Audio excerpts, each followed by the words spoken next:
Just continue.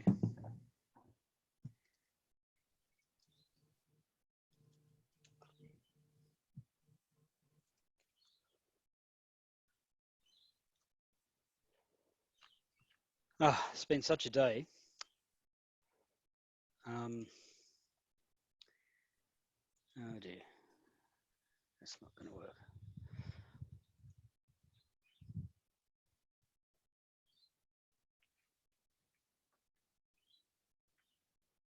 Also going to mute so I don't accidentally talk over someone.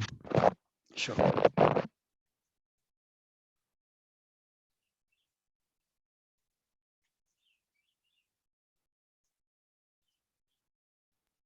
And now that I've done that, who's the hacker that has joined us? This is Rabindra Dhaka from Kinetic IT. G'day. Good day. Welcome. Thank you. This is my first time, so looking forward to it. Well, unfortunately, your first time isn't in person. Normally, Yes. I come over and warmly say g'day and all that, but unfortunately, My apologies. I thought you must be a New Zealand colleague trying to be funny.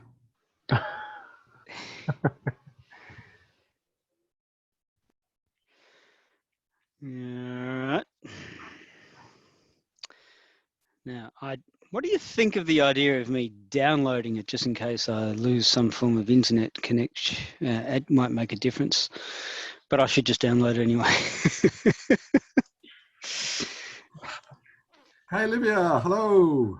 Hello, Kevin. How are you? Very well. What about you? Yeah, all good. Please tell me my camera is not on. No camera that I can see. Good, because I'm not presentable. This working from home thing, you know.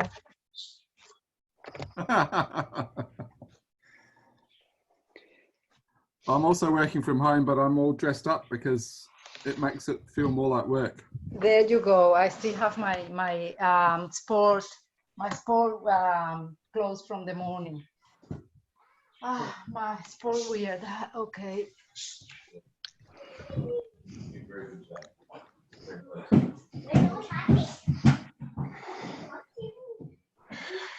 I told Mom that once she gets better and she comes out, she's going to get a major hug. From you too. Don't try to get away from her.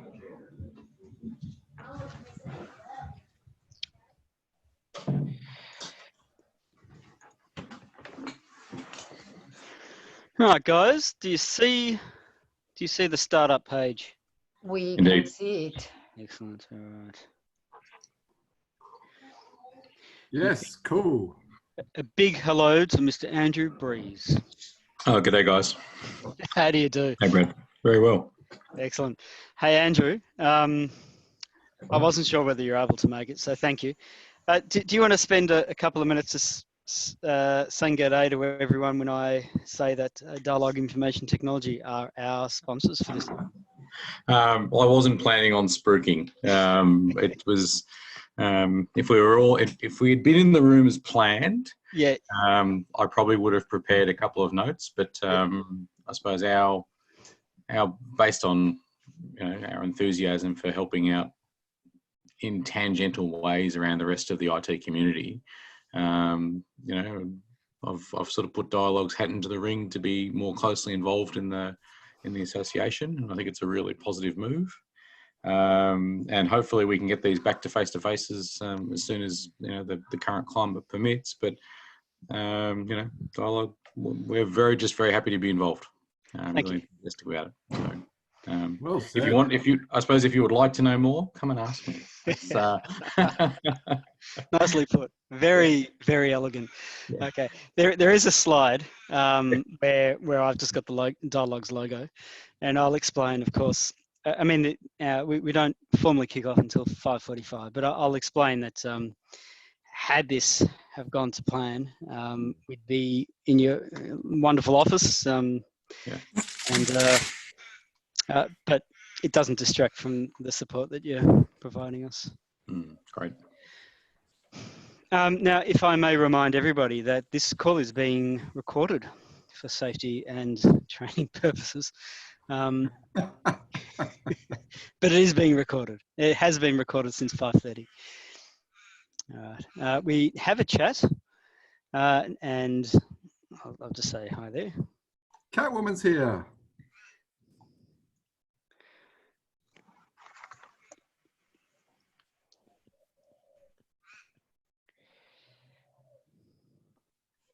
Hey, Harry, welcome aboard. Hello, people. Thank you. Good to be here. Welcome, everyone.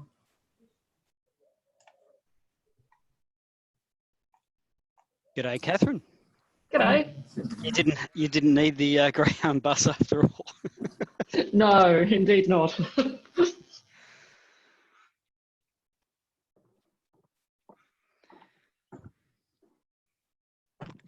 Okay, I'm just going to step away from the computer for a minute, and I'll be back in a second. Ooh, royalty from Western Australia as well. Hello, David. Hello, Michelle. There you go. You can have the national conference with Zoom.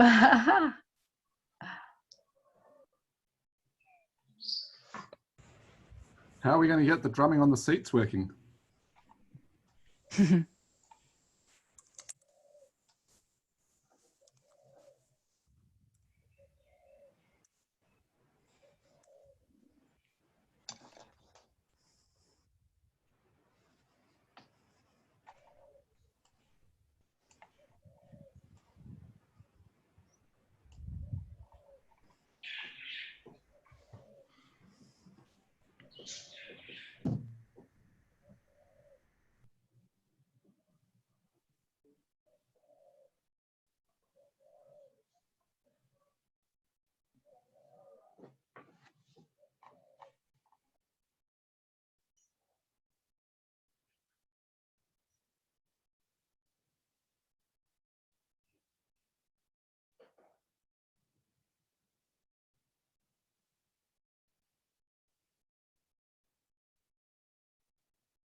Hi.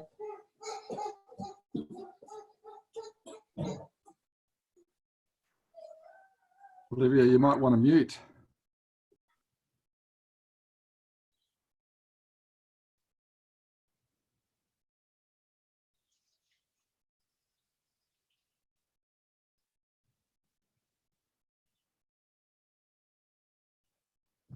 So do we all have a beverage in hand?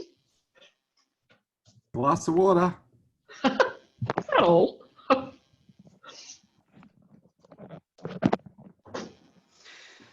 We're going live in T-minus 9 minutes. Very exciting, isn't it? Don't. G'day, Gary. Hi, it's Gary here.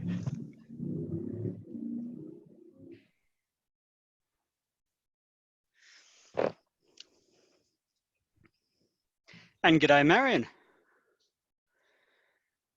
Hi. Hi, David. I was Hello. on mute.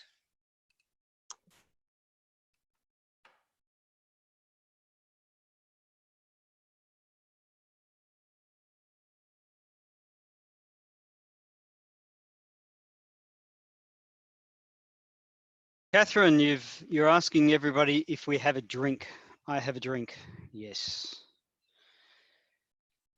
I think everyone should have a glass of something. Yes, I agree. In fact, Well, have you looked in the chat? David has suggested that he would get into trouble having a drink at 2:30 in the afternoon at work. yes, people from Perth, you know. We've got two royalty from Perth. David and Michelle. And Rich isn't hearing anybody. That's not good.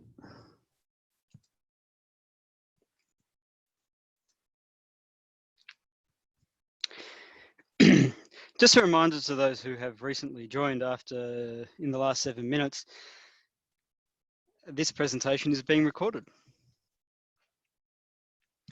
So if you felt like saying something that was maybe not the sort of thing you'd like to be recorded, consider not saying it. So Brad, does that include the chat? You don't want me to save it? No. I'll just see what Michelle's written up. That's right. On you, Michelle. That's the spirit.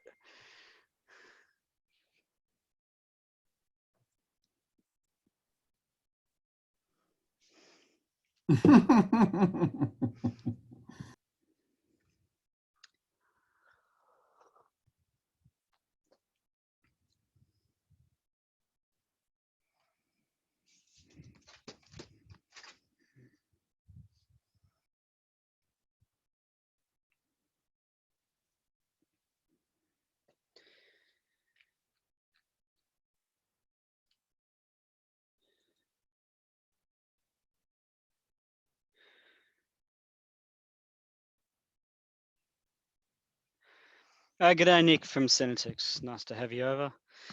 So Brad, how are you? St. Nicholas, very well. Nice to hear your voice again. Nice to hear you too. Alive and kicking. Alive and kicking. I'm glad to hear that. That's good. Same here. I'm going to go on mute because I've got kids in the background.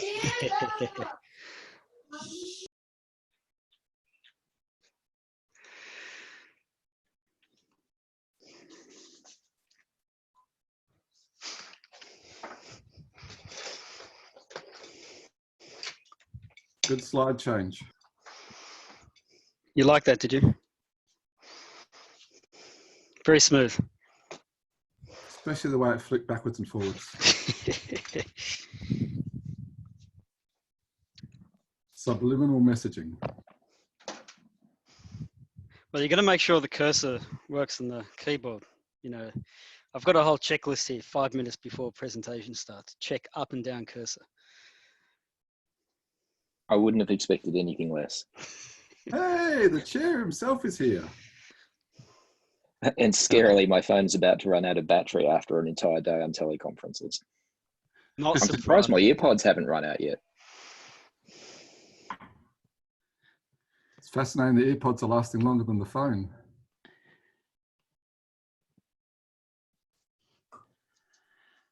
I have sound. I hate to be down on a specific vendor, but Microsoft Teams was my last conference for the day, and that chewed through 35% of my battery. All the other teleconferencing providers did quite okay, thank you very much. Well, if we're having that sort of discussion, I tried to hold a Teams meeting a couple of days ago. It didn't work, but Zoom worked.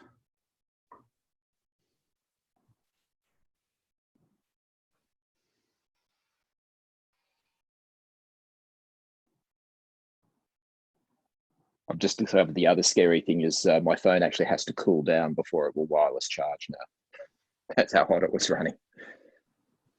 Wow.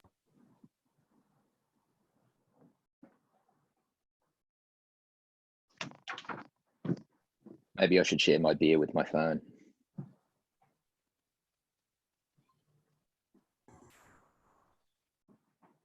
Maybe they need to figure out how to get the battery from your AirPod into your phone.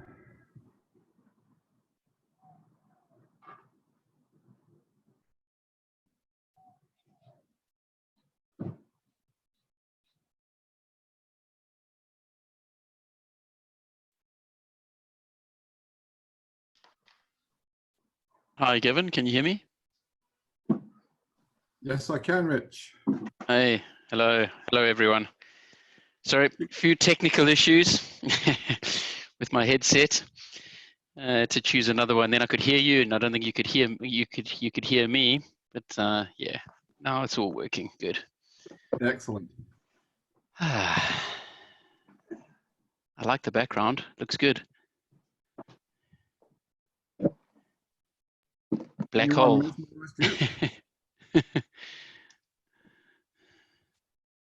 How's everyone keeping? All working from home? No one in the office? Yeah. We, interestingly, we haven't been given a directive yet that we must work from home. Well, that is my client in any case. So we support our clients in superhuman ways, but we are doing a work from home test to ensure that everything is going to be okay. Yeah. With an imminent expectation. Now, guys, I just want to do a quick check that we have all the presenters here. So if the presenters can all come off mute for the moment, and if I can call for Chris and Marion and Peter and Gary just to say good day, and we make sure that everyone is here. Present. Hello, Brad. Good day. I'm here. Wonderful. And I'm also here. So how about that? Wonderful. Okay. And can you all see the screen, the 4 C's of building and maintaining team motivation? Yep. Yes. All right. And what do you see now? It says go on mute. All right. Excellent. We can't tell you. We have to go on mute. Excellent. Now, I'm going to come out of that for a moment and make sure that I'm presenting the very latest. Well, Brad, that was the question I had when we had our run through on Tuesday. Will I be presenting my bit, or will you be presenting my bit? I can give you control. I'll give you control. As in, that's what you mean. I mean, does it come from my screen and your screen? It'll come from my screen. Okay. Oh, is that an issue, is it? Not a huge one. I'm very agile. Oh, good. Excellent. Glad to hear. I just have to multitask. You just have to multitask. All right. T minus 1 minute. Oh, gee, what happened there? Gee, that's better. Excellent.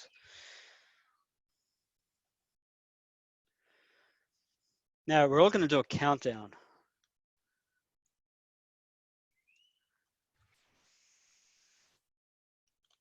We can't do a countdown because then everyone needs to go off mute. I think that'll So be you- an interesting thing to have. Yeah. Maybe it's better if you do the countdown and then.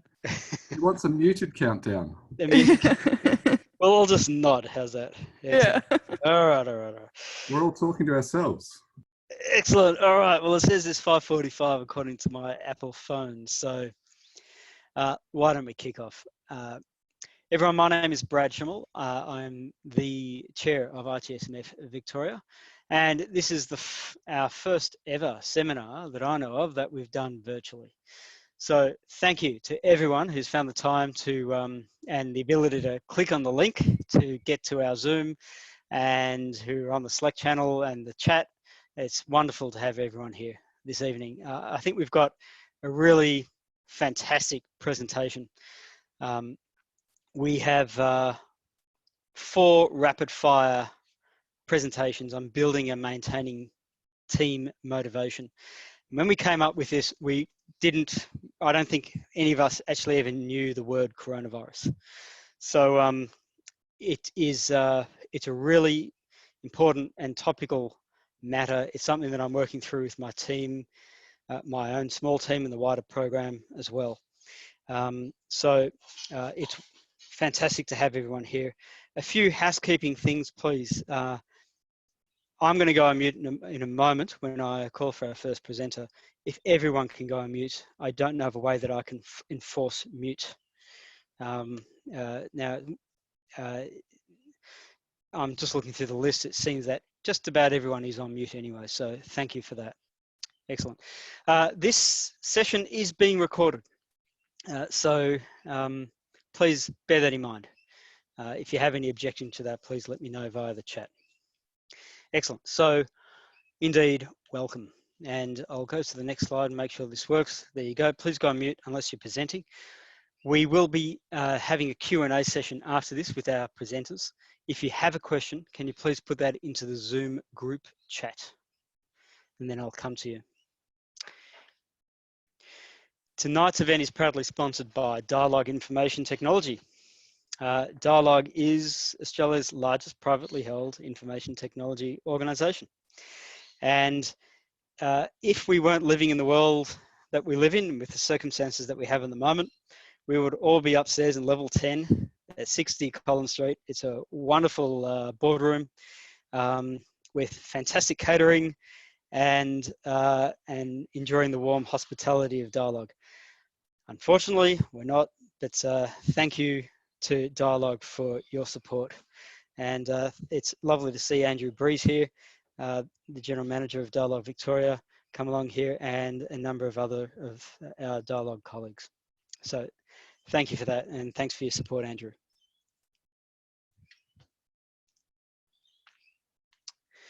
Here's the agenda.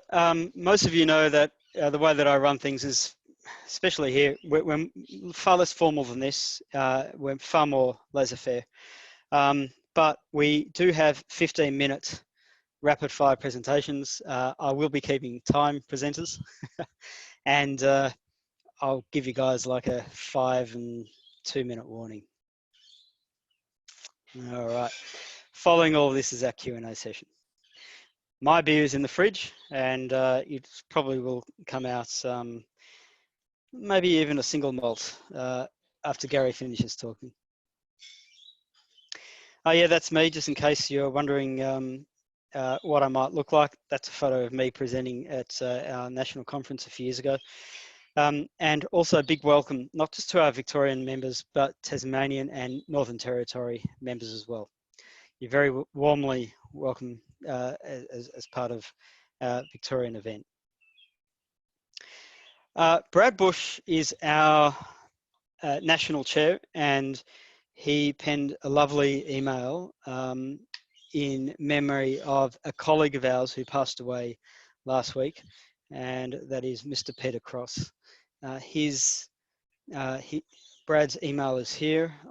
Brad, I wouldn't have been able to write something better than that, so I thought I'd just put it there.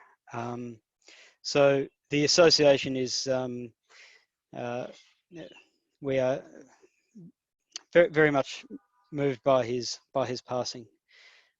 He has made contributions not just to service management and the itSMF, but also to other areas of information technology, and over many decades.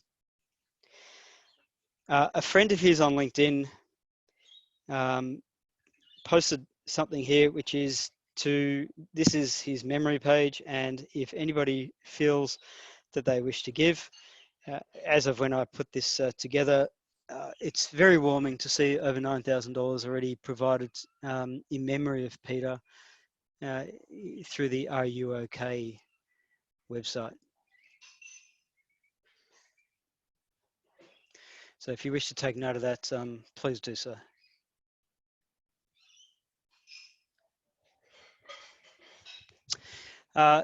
In regard to our Q&A session, please pop your question into the Zoom group chat, and I'll come to that. And if you've got Zoom, you should also have Slack. So Slack channel is on my other monitor as well.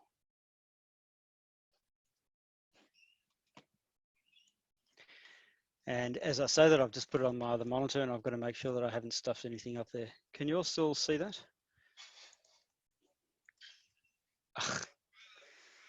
Okay. Very good. Now for the national update. That usually gets a bit of a laugh every time I do this, but unfortunately everyone's on mute. Maybe you can raise your hand to say We've that. got a muted laugh. Muted laugh, yeah, thank you. Excellent, excellent.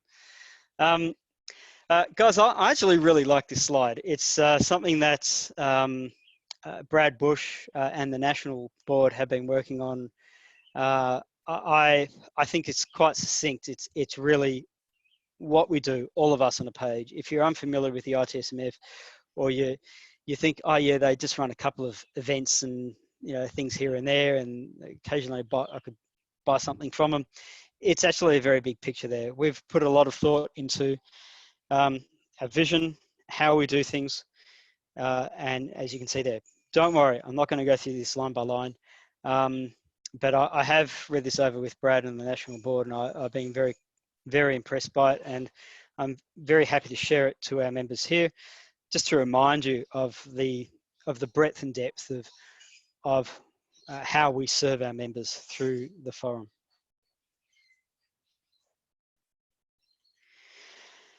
Well, wouldn't this be marvelous if we can all meet in Brisbane in August? And hopefully that is our future. And obviously the big caveat to that is travel and social restrictions due to coronavirus. My understanding is the National Board are in direct discussion with the Hilton and the conference managers as to how we do this, and I think the word is, let's see whether we have to defer, and if we have to defer, we shall defer. And obviously we would all hate to, it would be almost tragic to see us have to cancel this. So we very much hope and are planning for this still to go ahead. Personally, I think I've been at every national conference for around the country since about 2014 or so. So it would be, and I can tell you at every conference that I've been to that I've learned something new. So hopefully that continues. Our 2020 itSMF conference partners are here. So say good day. And our 2019 conference partners are there. And if you want to become a conference partner, if you're thinking about it, please bear in mind that we provide it's a full year of acknowledgement of your partnership, as what we are doing right here in showing the 2019 partners. Okay, so here we are, the 4 C's of building and maintaining team motivation. 4 rapid fire presentations. I first met Chris a couple of years back at I think it was the Canberra itSMF forum.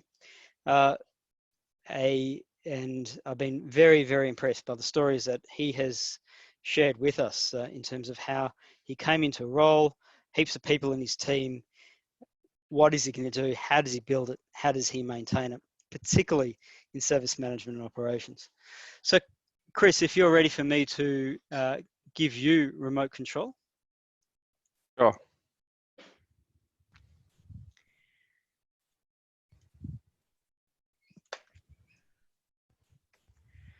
There's only one Chris on the list, so I hope it's you. And it is. All right, that's brilliant.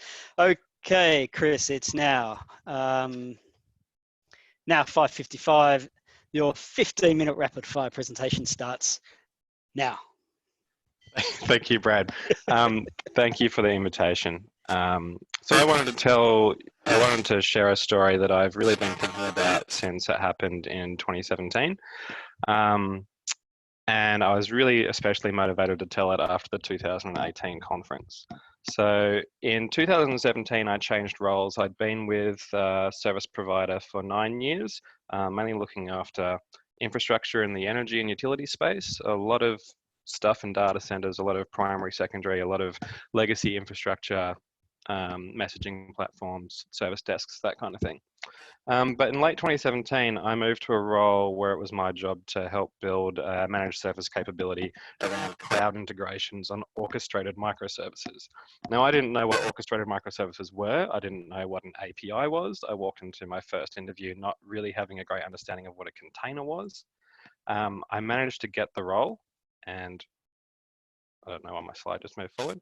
And on the day I started, my longest serving team member was a 24-year-old who had been there for just 15 months. None of my team had a significant history in operations, and indeed the business I joined were in the business of building stuff, not operating and supporting stuff. So I started day one, my team's looking at me like, gee, I hope this guy knows what he's doing. My boss is looking at me like, gee, I hope this guy knows what he's doing. So how was I going to build credibility and trust when I really didn't have any technical credibility in the products that I was supporting and the products that I was offering? I also found myself having a bit of an internal battle in retaining and attracting staff because the sort of technology that we were supporting was very specialized, and those specialized people tend to want to build stuff more than they want to carry a page around and work 24/7 supporting stuff. So I was stuck, I was out of my depth, I was in my first new job for 9 years, and I didn't know where to start. So I hit up YouTube, I found some leadership books online, and I started doing a lot of Googling. And I ended up finding this project that, this research project that Google had done in 2012 called Project Aristotle. There we go. Project Aristotle was created because Google had determined that they had teams within their organization that were highly performing and some that were lower performing, and they were on a mission to go and determine what was the secret formula to high performing teams. The study was called Project Aristotle after Aristotle's quote that the whole is greater than the sum of its parts, and you can start to identify some of those agile concepts that we're familiar with, whereas the team knows better than the leadership. The study looked at 180 teams within Google. They studied those teams for more than a year, trying to find this magic pattern and the secret sauce for high-performing teams. They looked at manager style. They looked at if they were introverts or extroverts. They looked at if decision-making was centralized. They looked at if team members drank together. They looked at how many lunch partners members of the team had. They looked at how educated team members were, shared hobbies. They looked at a lot to try and determine what it was that was creating high-performing teams. They didn't find the secret sauce, but what they did find was a thing that they came to refer to as group norms, which I consider to be team culture. Project Aristotle described group norms as traditions and behavioral standards and unwritten rules that govern how a team functions when it gathers. They went on to say team members may behave in certain ways as individuals, but when in their team, the team culture actually influenced and overrode their own natural innate behaviours, and the right social norms within these teams could even increase the group's collective intelligence. They went on to say that there were really 5 main factors that were things that contributed to these team cultures: psychological safety, dependability, structure and clarity, and meaning and impact.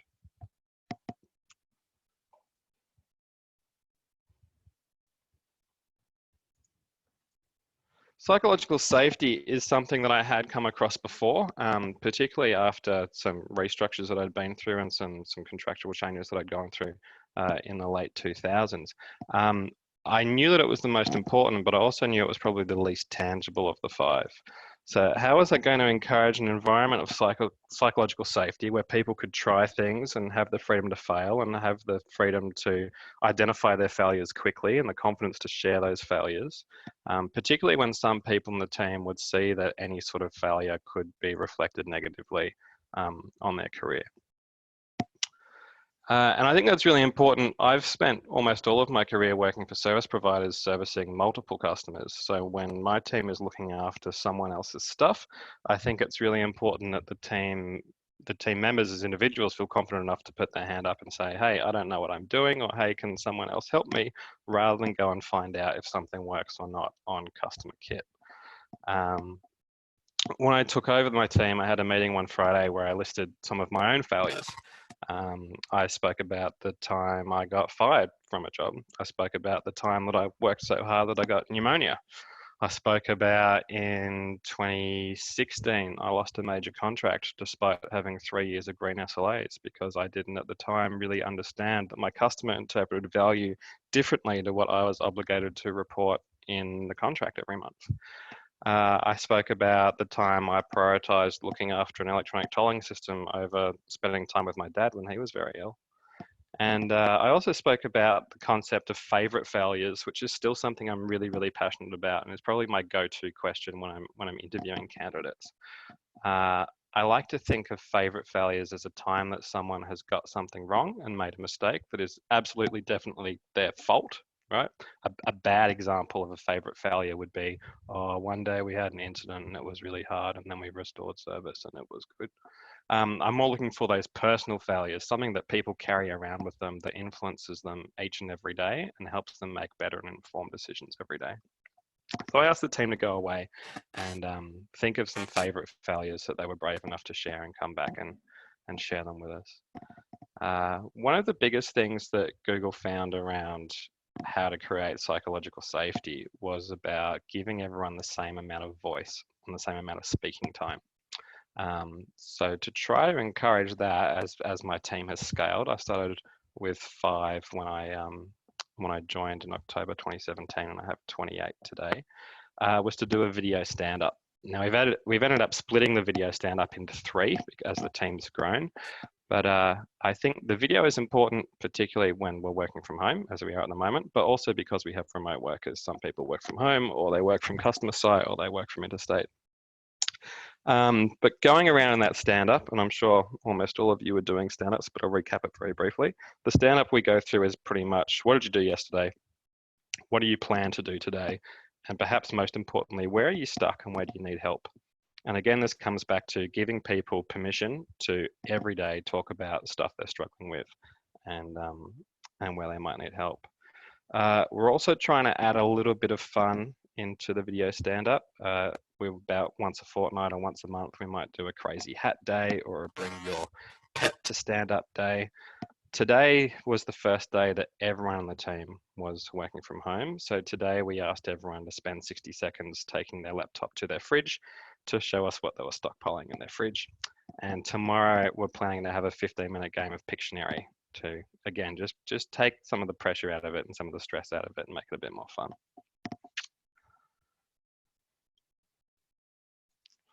The next topic Google found was about dependability, which is really about team members getting things done on time when they say they will. This sounds a bit simpler than it is.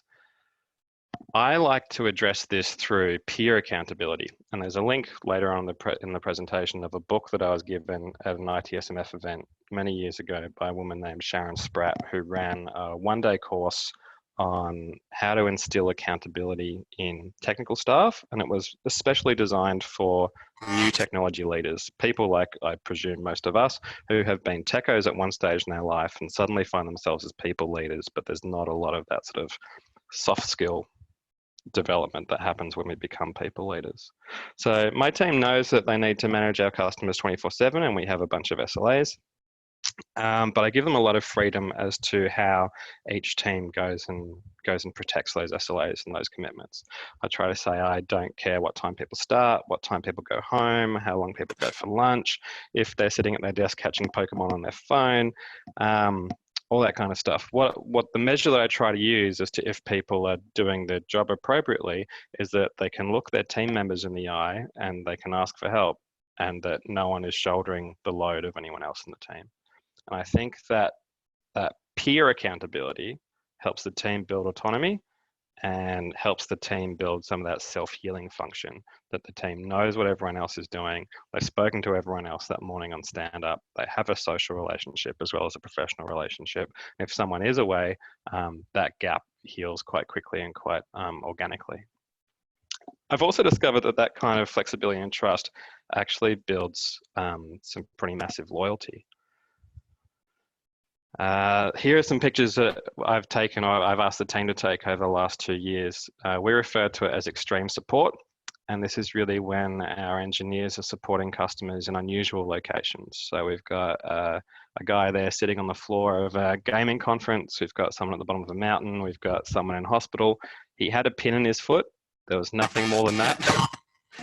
He stepped in a sewing needle, so he was able-bodied. And I don't work my staff to the point they're hospitalised, but it is a cracking photo to show the commitment of some of these guys, and it's done without complaint because they know that most of the time they can work what suits them and works what suits their family, and in time of crisis they're willing to give back. It also really impacts staff retention though. Despite being in operations and despite having to work 24/7 and despite being fairly reactive or responsive at times, my team's actually got some of the lowest attrition rates within the whole of the consulting firm that I work for. And I'm incredibly proud of that. And as I mentioned at the start of the presentation, it really helps me in having that battle, particularly for new staff, around they want to go to projects and they want to build shiny, sexy things, and I need to attract operational staff to keep them running. I'll start moving a little bit further because I'm running out of time. I'm aware of that. Structure and clarity is really about how team members know what you expect of them, not only in output, but it's really more about ways of working. I've got some ops rules here that we use. I've started working on these in about 2015. I'm working on this all the time. I'm talking about it all the time. Every new member of staff gets exposed to this. I added Rule 9 in 2019, so that one's pretty new. But I really think that all of this stuff works across technologies and teams. I spent a lot of my life being a major incident manager, and I still do a little bit of crisis management now. So if you are strong in major incident, I think you'll recognize a lot of these. A lot of these are about communication. 1, 3, 4, 6, and 8 are all just communicate and communicate proactively. There's some stuff in there that saying what you're going to do is actually more important than doing it. Rule 1 comes before Rule 2, and doing stuff properly gives you more free time. So Rule 5 comes before Rule 7. This is really, really satisfying. It's one of the most, it might look like 9 bullet points, but this is one of the proudest things I've achieved in my career. This has spread outside of my team, outside of my department, into projects, into companies I've never worked for, through people I have worked with before. And it's really, really satisfying when you walk past a team and they're saying, hey, can you Rule 3 me on that problem you've got? We also came up with some team values.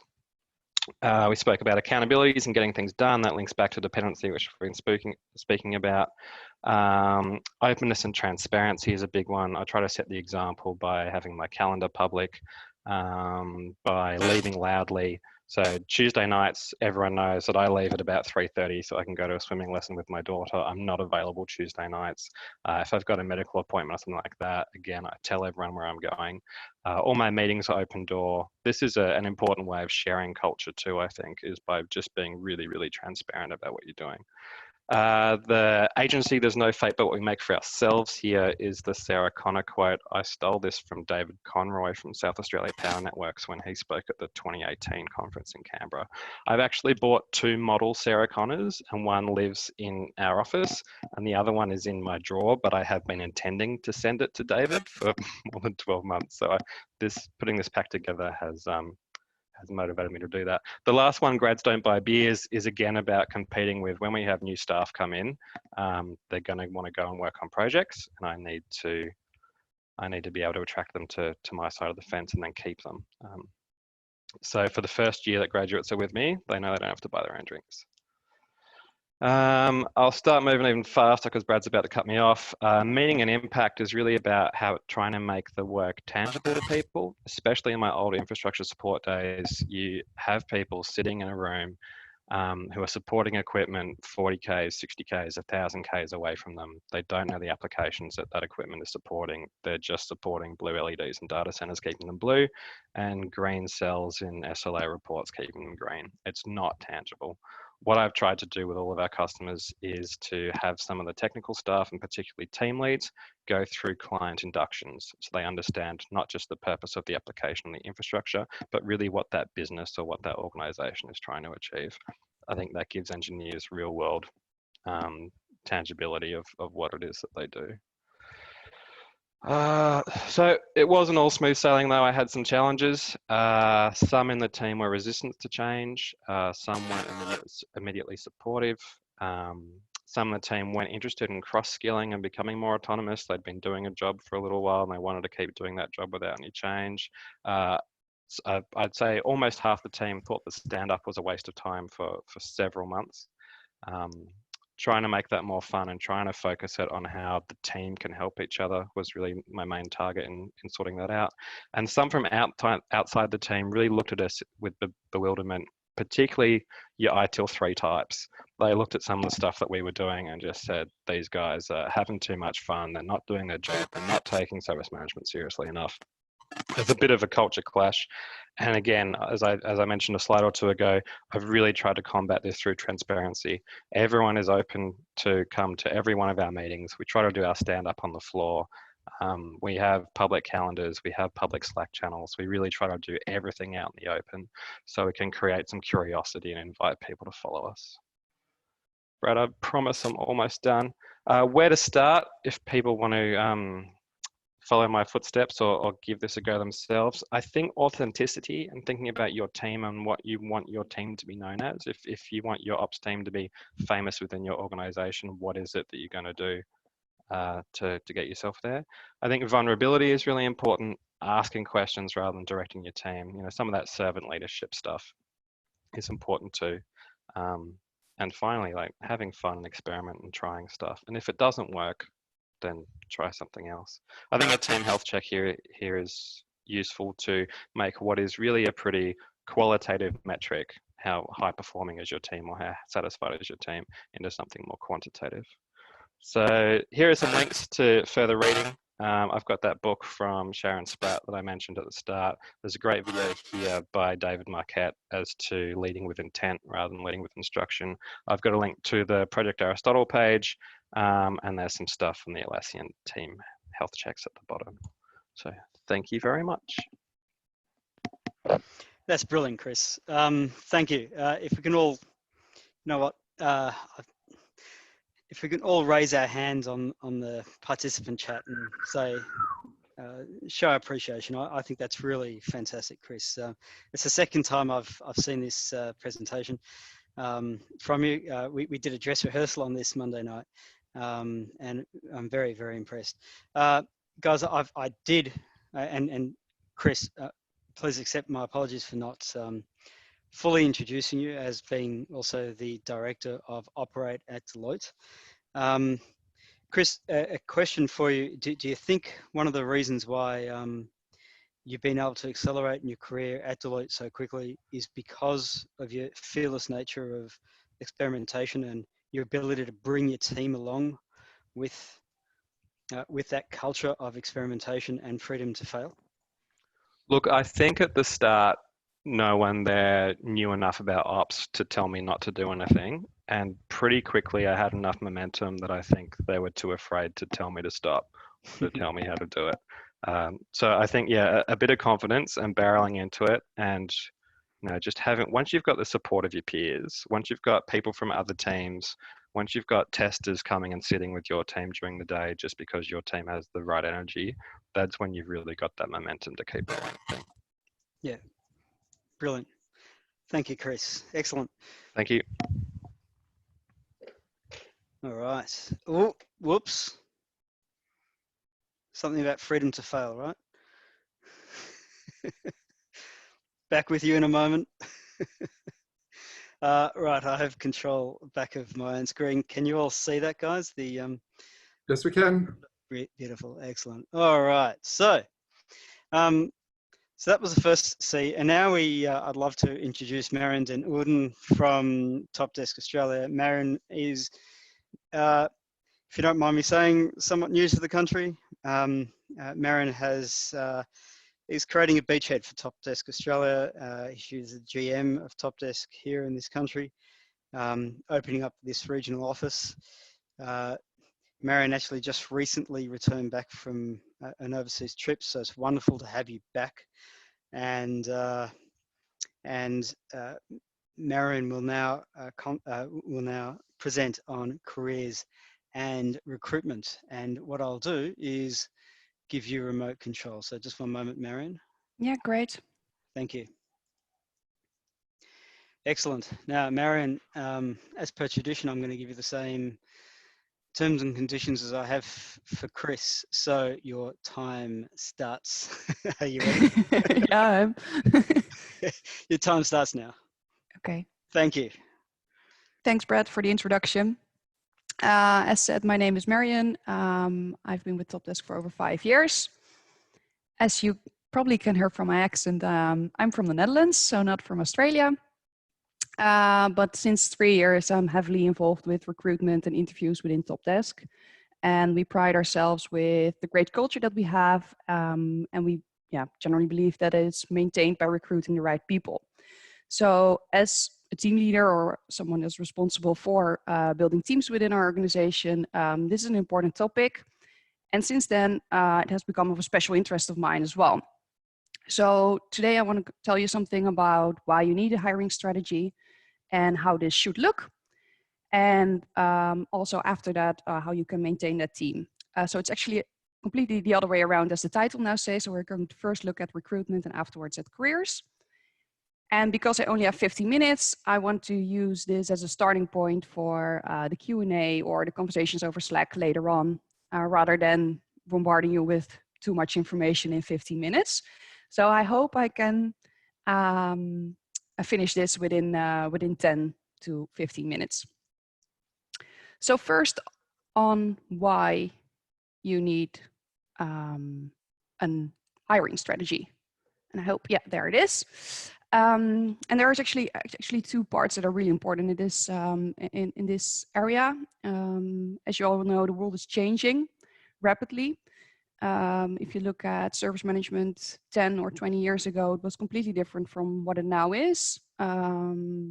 Easy tasks get automated. There's a way bigger focus on customer experience.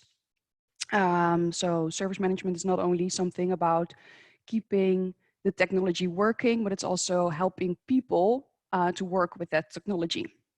And the second thing is that companies with engaged employees have a 81% higher customer satisfaction rate. So your service desk, whether it's your internal service desk for IT or your customer support desk, they have a really big impact on the success of your company. So if it's all about your internal IT support team, of course, they have an impact on how their customers, which are their colleagues, are able to do their work. And if they are happy, they can also make sure that the customers of the entire company are happy. So it's not only about keeping IT operations going, so to say. There is actually a place to make an impact, and therefore it's really important to be how do you say this? To be conscious with who you're hiring for your team and actually your whole organization. So there are a few things that you have to consider if you're going to recruit new people. And I always use this diagram with the 6 selection criteria.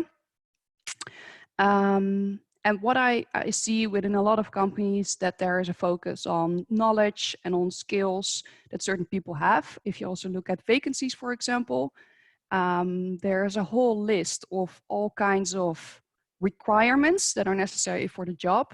While this is not necessarily the most important thing anymore, especially with a fast changing world. Well, I'm not sure where my screen went. Sorry guys, this is my fault. I've needed to, it's starting to rain outside. Just one moment. Okay. Yeah, just give me half a sec, guys. Yeah, no problem. Too long. There's a lot of activity in my home, you see, so don't worry, Marion, your time has officially stopped. And it looks like I'll have to restart the presentation, so just one moment, please. And that's okay.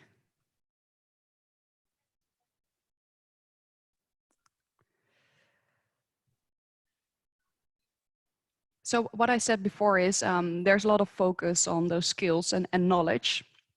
And that's really not necessarily the most important thing anymore with the fast changing world. You maybe rather have someone that is able to learn things quickly and adapt to what is changing, then that they already have all the knowledge impact. So what I would recommend if you're looking to hire new people is actually look at the culture fit, the motivational drives, and the learning ability rather than knowledge, skills, abilities, and behavioral competencies. Because those last three, which are in the lower part of this, this circle, are things that people can be taught. So it's not really something you have to worry about with hiring new people. So if you then decide to look for culture fit, motivational drives, and learning abilities, what are then the things that you have to take notion of during an interview? And if you look at culture fit, the most important thing is if that person understands the core values of your company.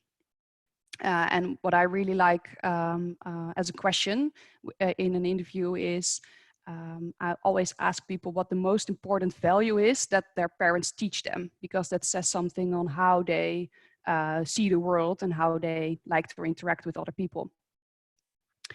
And it also fits in well with what Chris said, of course, in this presentation before as well.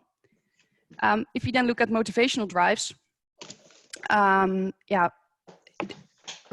you want to know what drives a person, also to make sure that you can keep that person later in your company after a few years. And I think for people that are working in service management, so on a service desk, their main motivational drive should be helping people, because that's what they are hired to do. They are hired to help people that have questions, have requests, or even problems. So what I always ask on my potential employees is, yeah, what they like in their current role, or what they like about their hobby, or what they liked about their education, to see what gives them energy. And then the last, of course, is the learning ability. And for me, again, also what Chris said, it's really important for me that they can reflect on themselves. So I use the STAR methodology. So I ask employees to describe situations, which is the S, then ask for the task they had in that certain situation, to see what actions they took to handle a certain situation, and then also the result. But I have a second R to it, and it's also reflection. So to see what they have learned from that experience and what would they do differently the second time. Another way to test this is for example, via a case or a small test during the interview to see if they can handle directions, if they're able to ask questions, or if they're not afraid to ask questions, so to say. And then if you have those three, of course, the culture fit reflects on the behavior, and the motivational drives also on behavior, and the learning ability will make sure that they can gain knowledge and skills that are necessary to succeed in a job. So key points here are, be really aware of what you're looking for in your new employees. So the second thing then is, if you have those people within your company, how can you make sure that those people stay? So what you see here is a table that shows the turnover throughout the years that someone is within the company, and you can see that there are 3 peaks. So generally spoken, there's a big peak in the first year.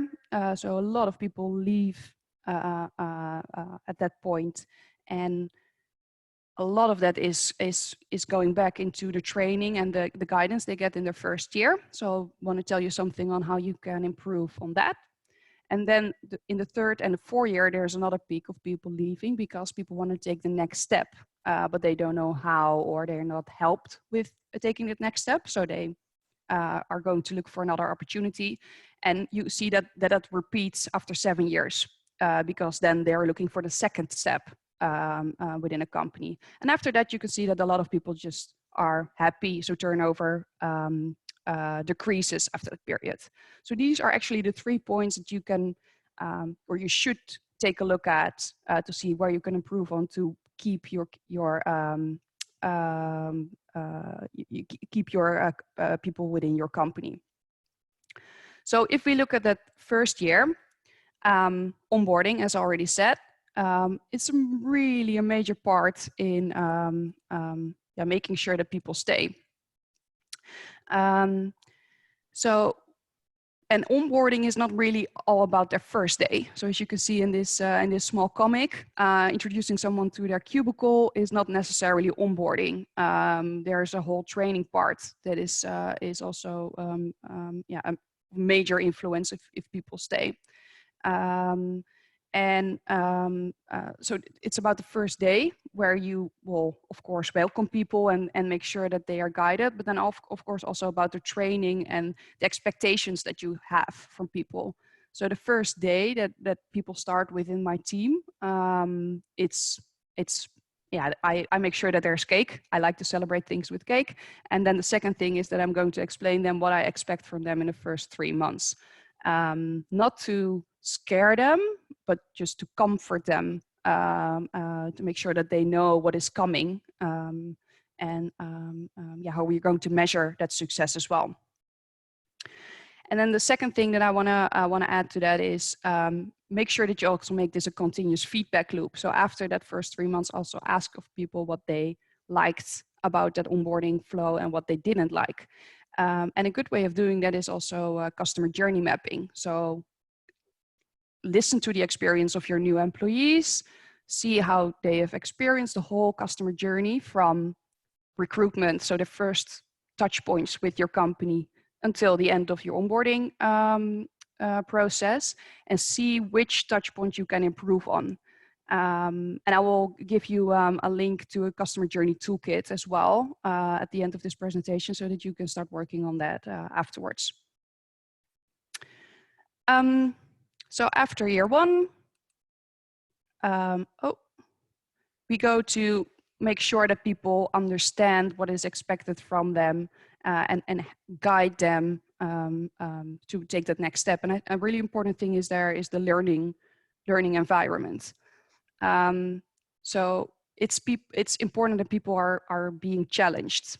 Not necessarily that it's too hard for them, but there is a learning curve in where they're learning new things. But before they actually are a master in that, also give them new responsibilities or new ways of things to improve on, so that there's not really that need after 3 or 4 years to take a next step, because during that whole process they've already made several steps, and they get the ability or the option to improve on.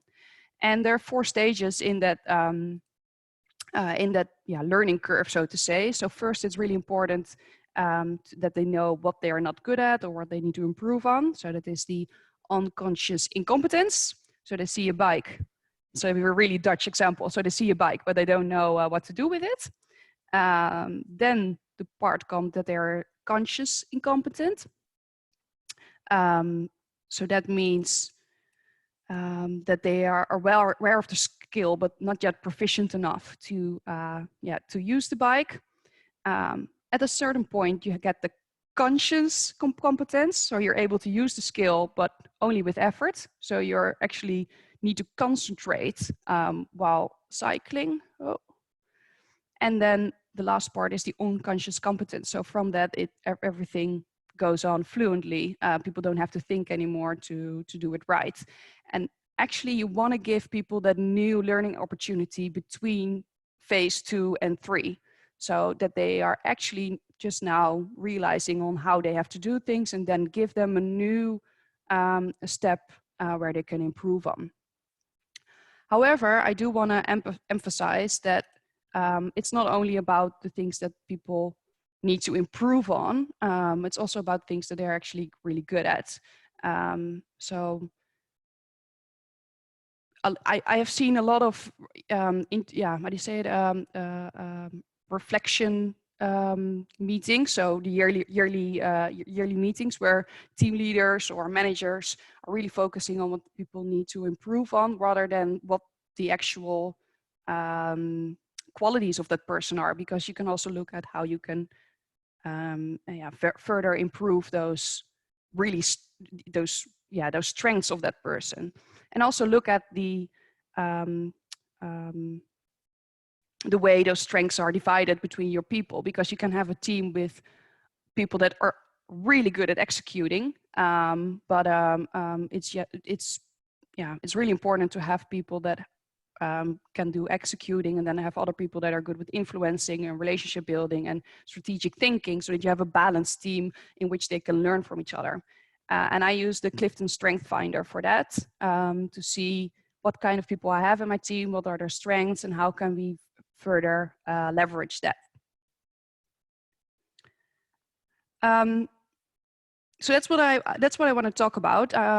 15 minutes is really short. I already run through it, but I will make sure that these links are also shared on Slack, so that people can read through it. But it's maybe also I hope there are some things in here that we can continue the conversation on during the Q&A. Thanks.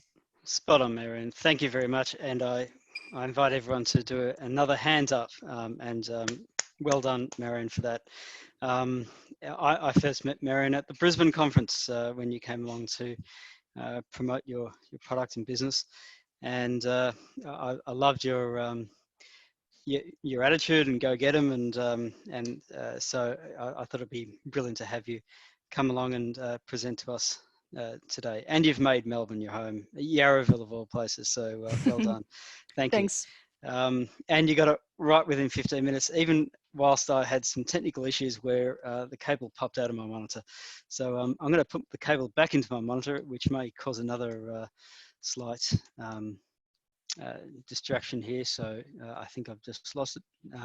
Just one moment, guys. Marion, whilst I'm doing this, question for you. In terms of team motivation and culture, do you see a big difference between that of the Netherlands and Australia?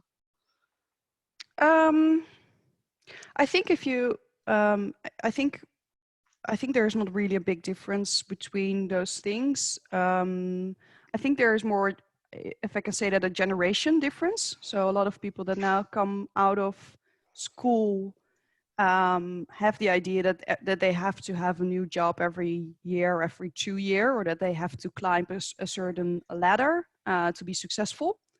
And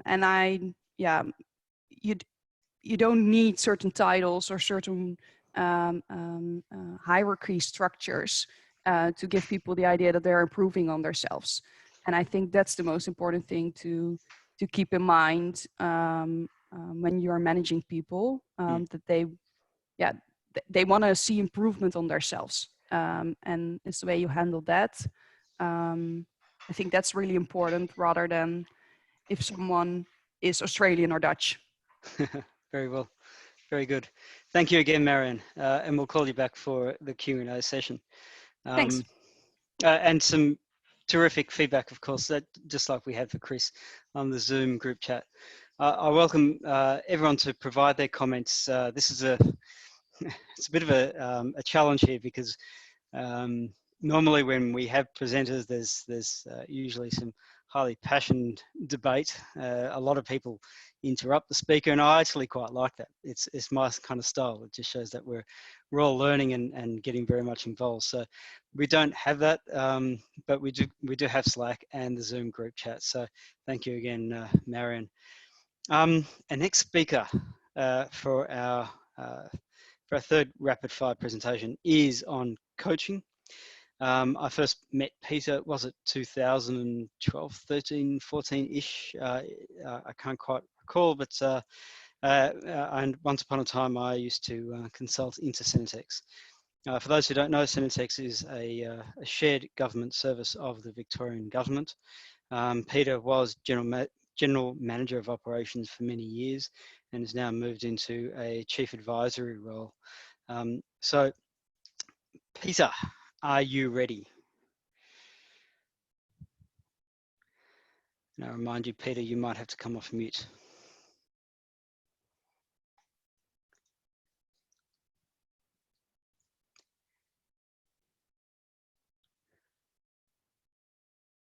Okay, well. I'm not sure I can see Peter in the chat, Brad. Yes, but I did get his okay earlier when I asked for all the presenters. So what we'll do is we're going to move to Gary. Gary, I know you got your feet up and decanting a glass of red. So sorry to put the fear of God into you, but are you ready, Gary? I'm ready. I'm ready. Always ready, man. Always ready. Okay, so what I'm going to do here is I'm going to push through Peter's slides and we'll go straight to Gary. All right, so God, Gary, who's that thanks. ugly looking guy? Now, after all of that introduction, can I introduce you now, Gary? I first met Gary in 2009, I think it was 2008, when I went for a role at the bank. You were already an established change manager there, and you interviewed me along with our other colleague there, Ron. And I remember I was very keen on this role at the bank, and I remember asking a question and then feeling like I had lost the role. I asked you, no, I made a statement. I said, gee, this is a bank, you deal with billions of dollars a minute. I'm sure you all have highly mature change management processes. And you looked at Ron and Ron looked at you. Gary was the change manager. It's like, this guy's got, he's going to learn something here. And we've been quite close ever since. So you've now got your own business there, small or SM Service Management for All, which is very cute.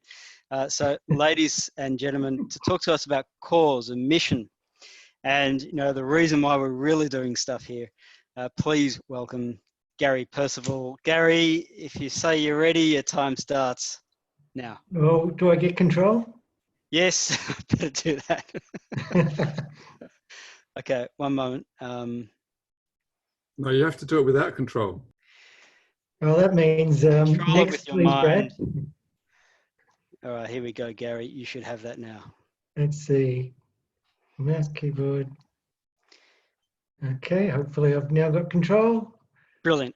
Good. Hey, yes. Part and parcel of the 4 C's that we're talking about today was cause. This is all about motivating. And we need to understand what we're doing and why we're doing it, because we cannot be motivated if we don't have cause. Cause we used in this particular presentation because it was a C, but I'm sure you've heard it called aim, goal, mission, objective, direction, purpose, strategy, and there's probably several other words that are used. But it really comes down to everybody on the project, the team, whoever, everybody understands the reason that they're doing the work they're doing. If you do that, if you understand the reason, it has value, you actually feel like you're achieving. And that's really what we wanted to talk about or what I wanted to talk about today is linking a cause or a reason for doing work and how important it is in maintaining the motivation, the drive. Marion mentioned, oh sorry, it might have been Chris, that it was Marion, 81% if your employees are engaged, you will deliver customer satisfaction. And they're going to be engaged when they feel like they're achieving, when they feel like they're being recognized for the work they do. In fact, I'm going to rip off a bit of ITIL and pinch. This is a quote actually from Frederick Herzberg, but ITIL 4 actually mentioned it as well. The top 4 motivation factors. Achievement. So what are we doing? Are we getting somewhere? Are we being recognized for the work that we're putting in? Do we feel we've got responsibility about the work? And is the work interesting? If you're missing out on these factors, you need to say, well, I've got to explain to these people why they're doing it, the reason, the cause, the direction. And that's really, really critical. If you take those 4 points that Fred, I'll shorten Frederick to Fred. If you take those 4 points and you think about, okay, so if I explain to somebody what they needed to do, that's only half the job. They need to know why. Now, this is something that I've practiced for a long time, and I've been in IT from, tragically, I've been in IT longer than the term IT. We used to call it EDP, electronic data processing. And there's not going to be too many people on the line that even have heard that before. But it's all about explaining the work and why it's done. And one of the examples I used to do, or one of the things I used to do, thanks, Catherine, is that when I was training people on ITIL, and as Brad pointed out, in particular with change management, I could, and I've seen other trainers say, this is how change management works. Do this. This is where you do a cab. This is where you blah, blah, blah, blah. Before I got on to delivering that, what I would do is say, why do you need change management? What's the purpose of it? What is it supposed to achieve? What's the aim of change management? And then I would instruct them as to, okay, how do we do change management? Just pulling out the process from the ITIL book. Unfortunately, the process was examinable, but not the reason why, which was an unfortunate, I think, shortcoming where you needed to have people understand the why of why you do things, the reason for why you do things. If you do have people understand the why, then they will be able to engage and contribute. They will be part of the delivery, part of the solution. If they don't understand why, if we haven't got explanation of the cause, then what do we get? We get a lack of motivation, exactly what we're talking about here. People feel like there's meaningless work. There's no sense of achievement because what are we achieving? What's the direction? There's a lack of care. And in fact, people feel and that they don't even take responsibility for the work because they're just being told what to do and they don't understand why to do it. There's low pride. Yeah, I'm just like a trained monkey doing this job, repetitive. I don't understand why. And it is not interesting work. The do, the step, this step, step 1, step 2, step 3, there's no interest in that if you're being very repetitive. If you say, well, you've got to do step 1 because of this, and then step 2 is because of that, they'll come in and they'll say, I've had this being a team leader and team member for quite a number of years. I've had this where people will step in and say, oh, Gary, if you said we needed it because of this, how about this is a better way of doing it? And I guarantee you, I didn't know all the answers and all the best ways of doing things. One stage, I removed the best practice and called it better practice because you couldn't say that you had the best solution. It is great for engagement because, and go back to Aristotle, if you've got the people understanding what the achievement is meant to be, then they will put in and you'll get a better result. A better result for your customer because they will know what exactly you're going to, what exactly the customer is expecting, or even if you haven't got that visibility to the customer, they will know what's meant to be achieved.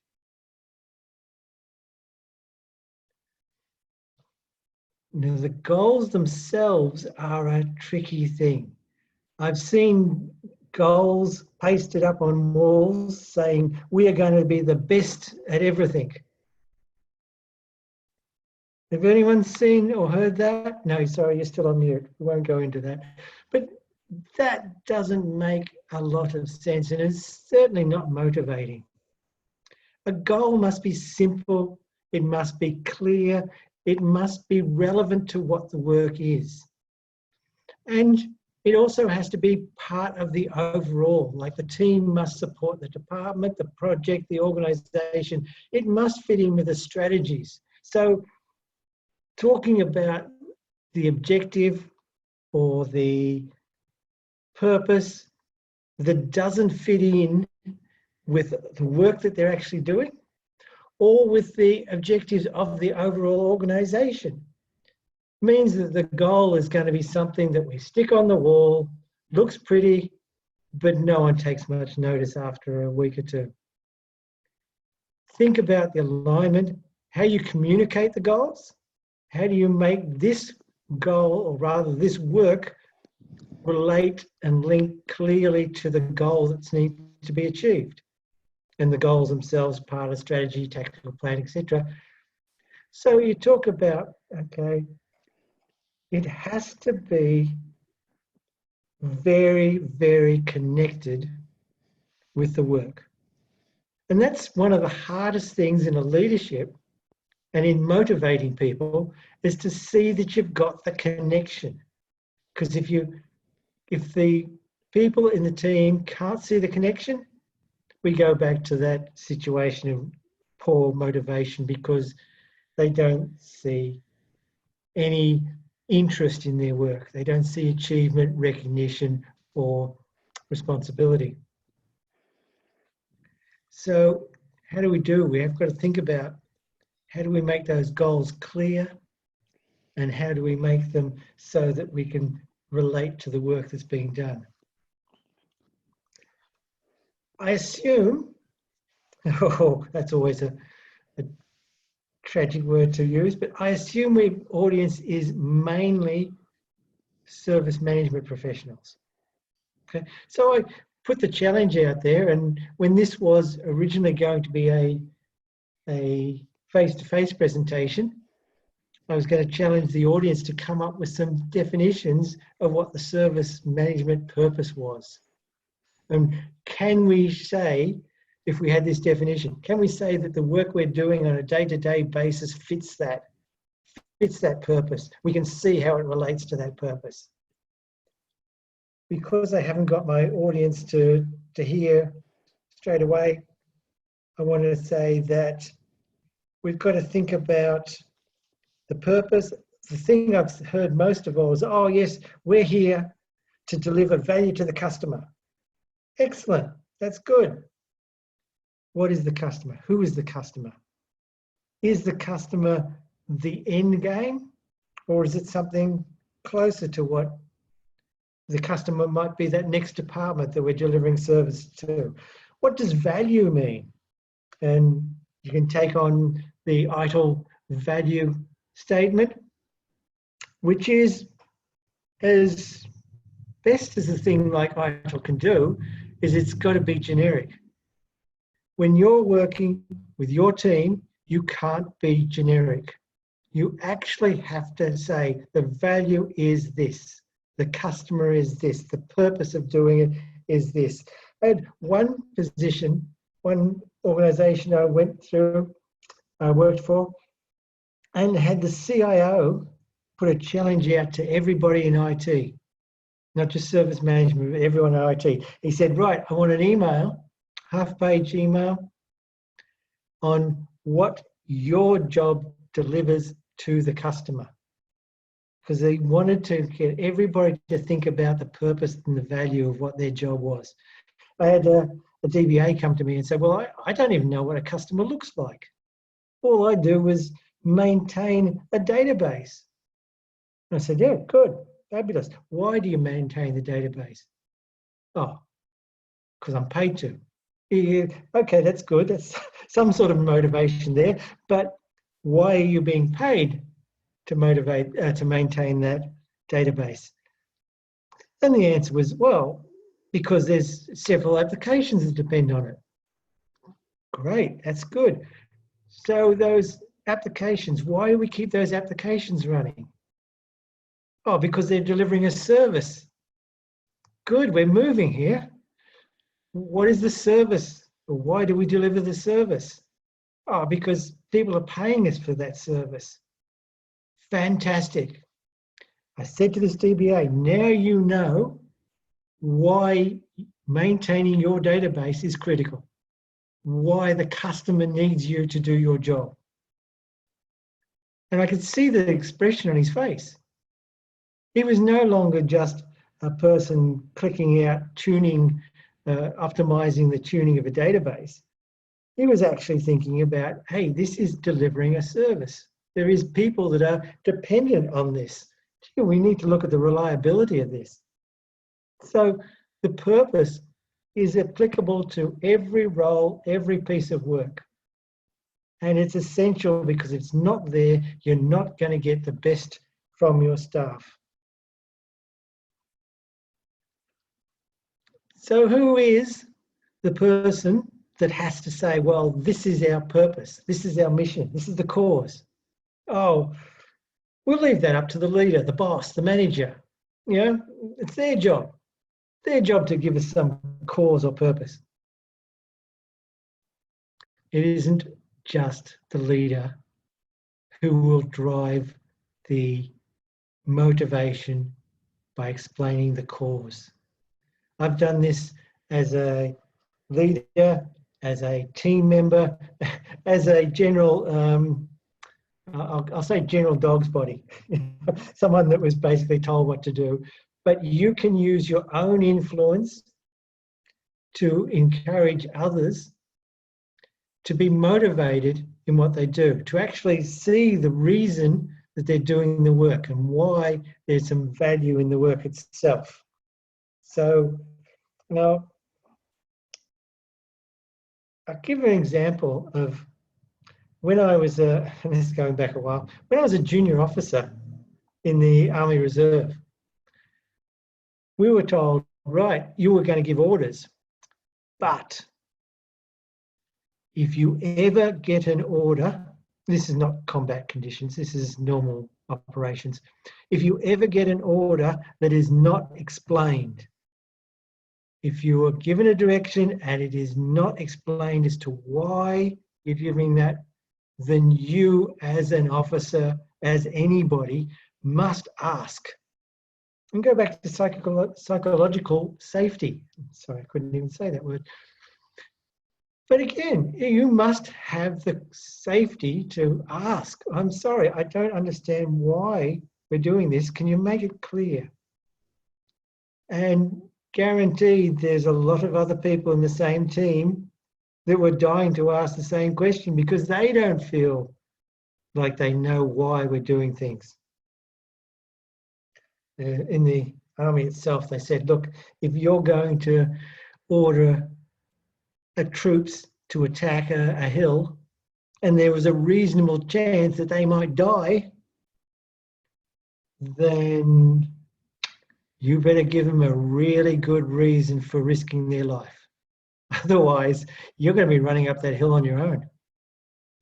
Sorry, that's just an army reference.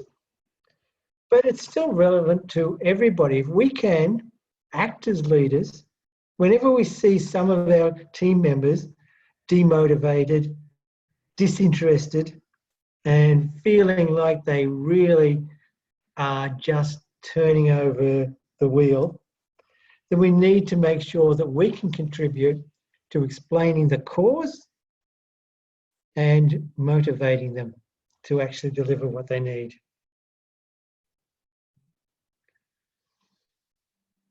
To be a leader, 1 minute, Gary.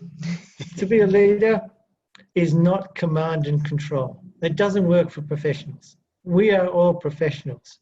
Now, again, I'll refer to ITIL 4, and they talk about two types of leadership.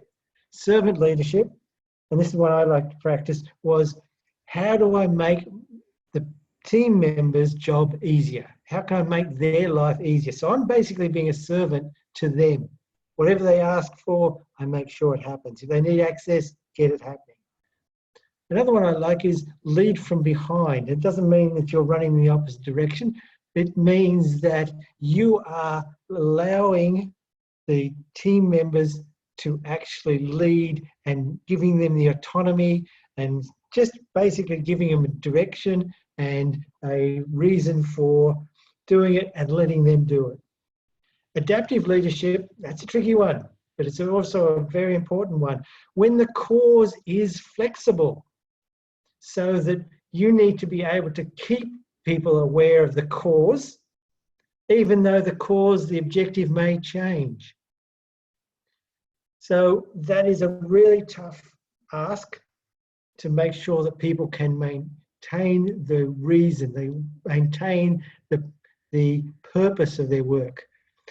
one of the suggested reading I've got down there is from a piece of work from David and Wendy Ulrich, and it is the why of work. And I think that's a massive, important element in maintaining and delivering happy customers, happy employees, and good services. And that's what I basically wanted to talk about with regards to the cause. Whoops, I've lost control. Oh no, there it is.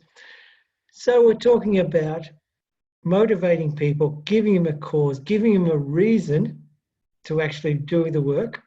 And if you think about today's rapid fire presentations, that's really what we're all about.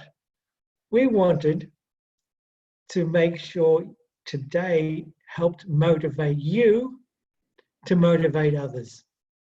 Now, I was going to be the last person in the panel, so I was going to throw to the questions for the panel, but Brad, I'll just throw back to you. Thank you very much all for listening.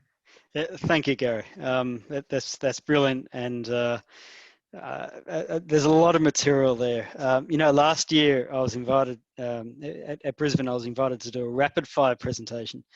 I think we had 15 minutes, and I said, right, first of all, the first lesson learned is that it takes actually more time to do a 15-minute rapid fire presentation for the itSMF than it does for a 1-hour presentation. So, and about cause, I remember that it's probably urban myth. I'm not even sure if it's true, but the concept of the car park attendant at NASA being asked by John F. Kennedy, no, it wouldn't have been him, but being asked by someone what he does, and the car park attendant says, "I help put man on the moon."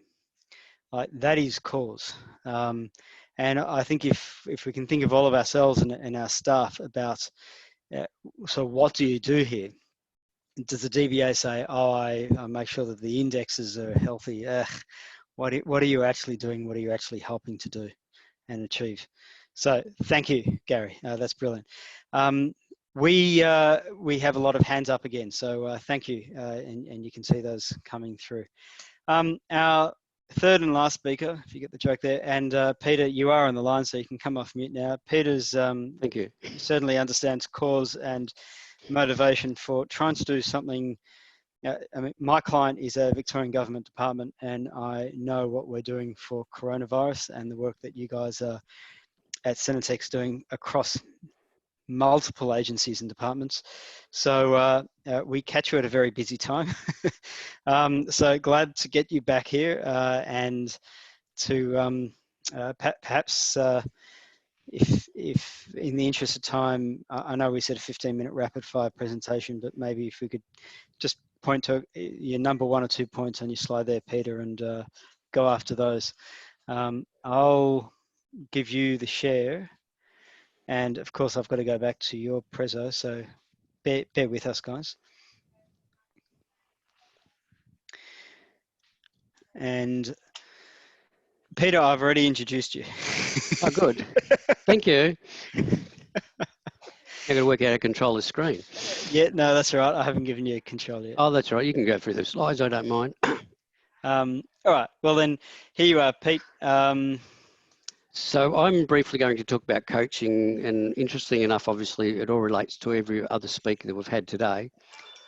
And it's important to understand that coaching occurs across all walks of life, and I like to see the football coaches as being some inspiration, because you apply the similar principles no matter what industry you are around coaching. That's the team and that's the individuals, because teams are made up of individuals, and therefore you need to have that ability to understand each individual's capabilities, their circumstances, what motivates them. Again, that comes back to Gary's discussion, what motivates people.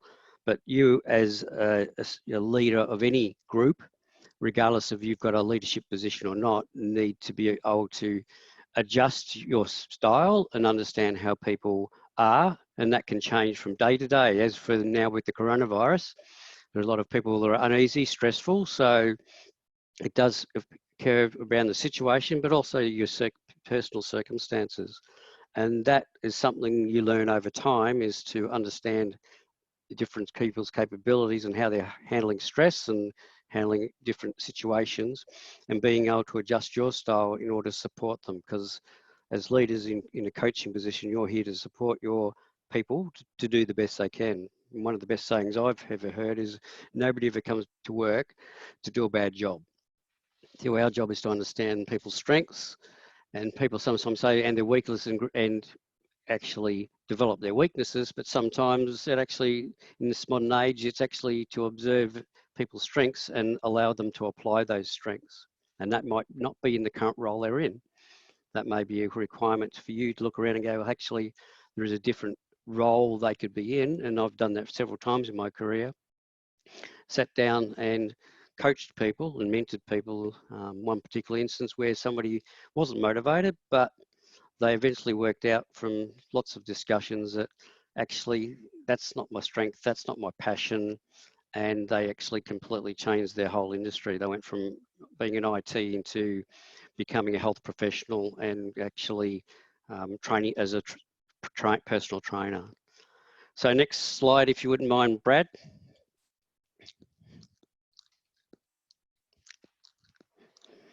I've just got a blue, it's not a blue wheel, it's a cycle wheel, so. That's right, modern technology, we're all learning, everyone's... Yeah, you probably can't see the wheel cycling through. I can. Oh, you can. All right. So what So I'm I'll going to keep going. What I'm going to going. I'm going to stop going. sharing, then we'll give it a go. Okay. That's right. No, it's all right. I can keep talking. So the next slide basically talks about the challenges as you as a coach or as a leader have in your day-to-day work, and how, as I said, that has changed significantly over the years. You know, one of my most recent exercises in training was about health and well-being and understanding people's state, particularly from a mental health perspective, and being able to recognise the symptoms, but also sit down with them and understand where they're at, why they're in that particular position, and also seek help if the I'm not a mental health professional, but the key is to understand some of the symptoms. And in today's stressful environments that we work in as professionals, it's important to actually pick up on those signals and take them aside and have the discussion, and if necessary, give them the help that they need. So there's also other areas in which you as a leader need to be understand, and that's about biases. There's all sorts of biases that people have, and it's about recognizing those and dealing with those at the time and actually adjusting your style. But it's important you be self-aware of what those biases might be based on your values and beliefs. So these are the areas in which coaching has changed and leadership has changed over the years, is actually becoming more, I suppose, sophisticated based on the complex work we do and the different scenarios that we live in. Instead of keep coming back to the coronavirus, nobody would expected, 12 months to be where we are now, and we're having to deal with it on a day-to-day basis. We're nearly there, Brad. Oh, there we go. So it's a quick definition. So I won't go too much in that because I'm running out of time. But it's really equipping teams for tools, knowledge, opportunities to be effective. And that's really, as I said, looking at people's strengths. But today's around making sure we improve our members' organisational resilience and effectiveness to change. Because guess what? The world continues to change, and we all have to be adaptive, and we need to help our people be adaptive in everything that they do. And that, as I said, I can't stress enough, it's not just the individuals, and it's the team as a collective. So coaching requires the skills to deal on individual level, as well as understanding in the collective how that team gels together and providing that coaching capability. Next slide, Brad. I think I think we've already covered the next slide, so you can actually go to the last one. So rapidly changing environment. So I know there's a litany of elements here, so I'm just going to touch on a few, which I think are absolutely critical when you're in a position of leadership and you actually want to support the team and coach them.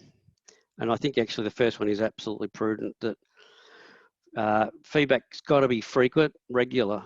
Okay, so it's got to be, how are they going, giving that direct feedback. It doesn't have to be, all, claps and celebrations for that. It can be a simple thank you, thanks for doing a good job. But it's actually that continuous feedback loop where if somebody's doing something and they need to improve, is understanding what that is and providing that constructive feedback. But also when something they've done particularly well that you believe is important to recognise that at both the individual and at the team level, because that encourages people to have similar behaviours. I'll go to the next one, which I think is a good one too, is stretching the individuals and actually making sure that they're challenged, but make sure that whatever goals you're setting are attainable, because there's no point in setting a goal that's not attainable. It's actually understanding. But again, when you're doing that, you need to empower them to actually achieve those limits. So not leaning over their shoulder, actually just supporting them, providing an environment by which that they can be successful. So giving the tools, the capabilities and support so that they can actually achieve those particular goals and feel like they've made an achievement. And again, coming back to the comments around, the vision of the organisation and some of the missions, etc. That's by having that within the context of those limits, then people feel valued because they understand how they're contributing within those limits to that overall goal as an organisation. So you've got to take that time as a team to actually take people aside and spend that quality time to understand them, and away from the office is a good way of doing it. To have that coaching, having a cup of coffee on a regular or similar on a regular basis, just to take them out of that office environment and actually, help them through those areas that they need support. The other one's probably failure is important, because where do we learn? Particularly we learn through failures, and we need to allow the people to have some failures, but to actually learn and grow. So that sometimes takes, you've got to take a risk, but you've got to give people that, support so that they know that they can have a failure, and as long as they've learnt and they've grown from that experience, then that's great, because that makes them feel much better themselves. And last one, the more important, and I always provide support. That's your job as leaders. When you're coaching people, you're here to support. You're the person they can feel they can come to at any particular time, any particular moment, sit down and have that discussion, whether it's work, whether it's home, whether it's circumstances they have. Always support your people, because they are the most important commodity you'll ever work with, and they're the people that make the world work and make your organisation strong. So very much a strong believer in absolute support of the people, and making sure they know that at all times, and being very open about that at all times. Thank you, Peter. I'm very interested in this next slide on Game Changer. When did you read that? I've read that actually. It was itSMF that I actually saw Jason Fox present. I got his book and I read that about 12 months ago, and one of the best readings I've ever had about motivation. Australian guy, but he breaks it right down to the nub of what motivation's about. So actually, you read the first few chapters and he talks about the science, the research around motivation. In the last one, he actually talks about, the game changer and how we need to have the ninjas out there, being empowered as groups to do great things, and actually how you absolutely support that as a leader. So I'd encourage and it's very easy to read. The concepts is very well laid out as the way he's laid the book out. And some of the science behind it is quite clever, because he actually is drawing upon the science of motivation, and he really breaks it down to something simple as video games, and how he's a bit of a hooked on them and why they are so addictive. And he says you've actually got to make your work like a video game. And he said the key things about video games, it's a very, very simple philosophy around a video game. You have that goal, what you're trying to achieve. You have constant feedback. In other words, you get killed 3 times and you realize you shouldn't do that. So that is like immediate feedback. And that's a continual loop. So you're growing as you go through the game, and that's what motivation is. You've got your goal, which is your vision, mission, and he even breaks it down into the whole thing, the vision, mission, and why they're all important. Because you need all of those elements in order to motivate people working together. So, as I said, it's a great read. Very easy to apply some of the thinking behind it into your teams. The award system even goes into that into depth, and why it's important to have awards, not just the simple, generic award, but also one of the things he says, make it personal.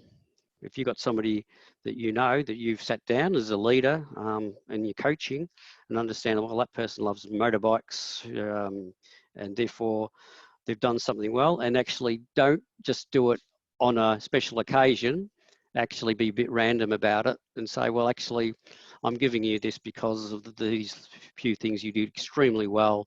And by the way, I acknowledge you as a person, you like motorbikes, and here's a book on, basically historic motorbikes. So that's the sort of thing he does. But as I said, I encourage you, there's a lot of good concepts in there.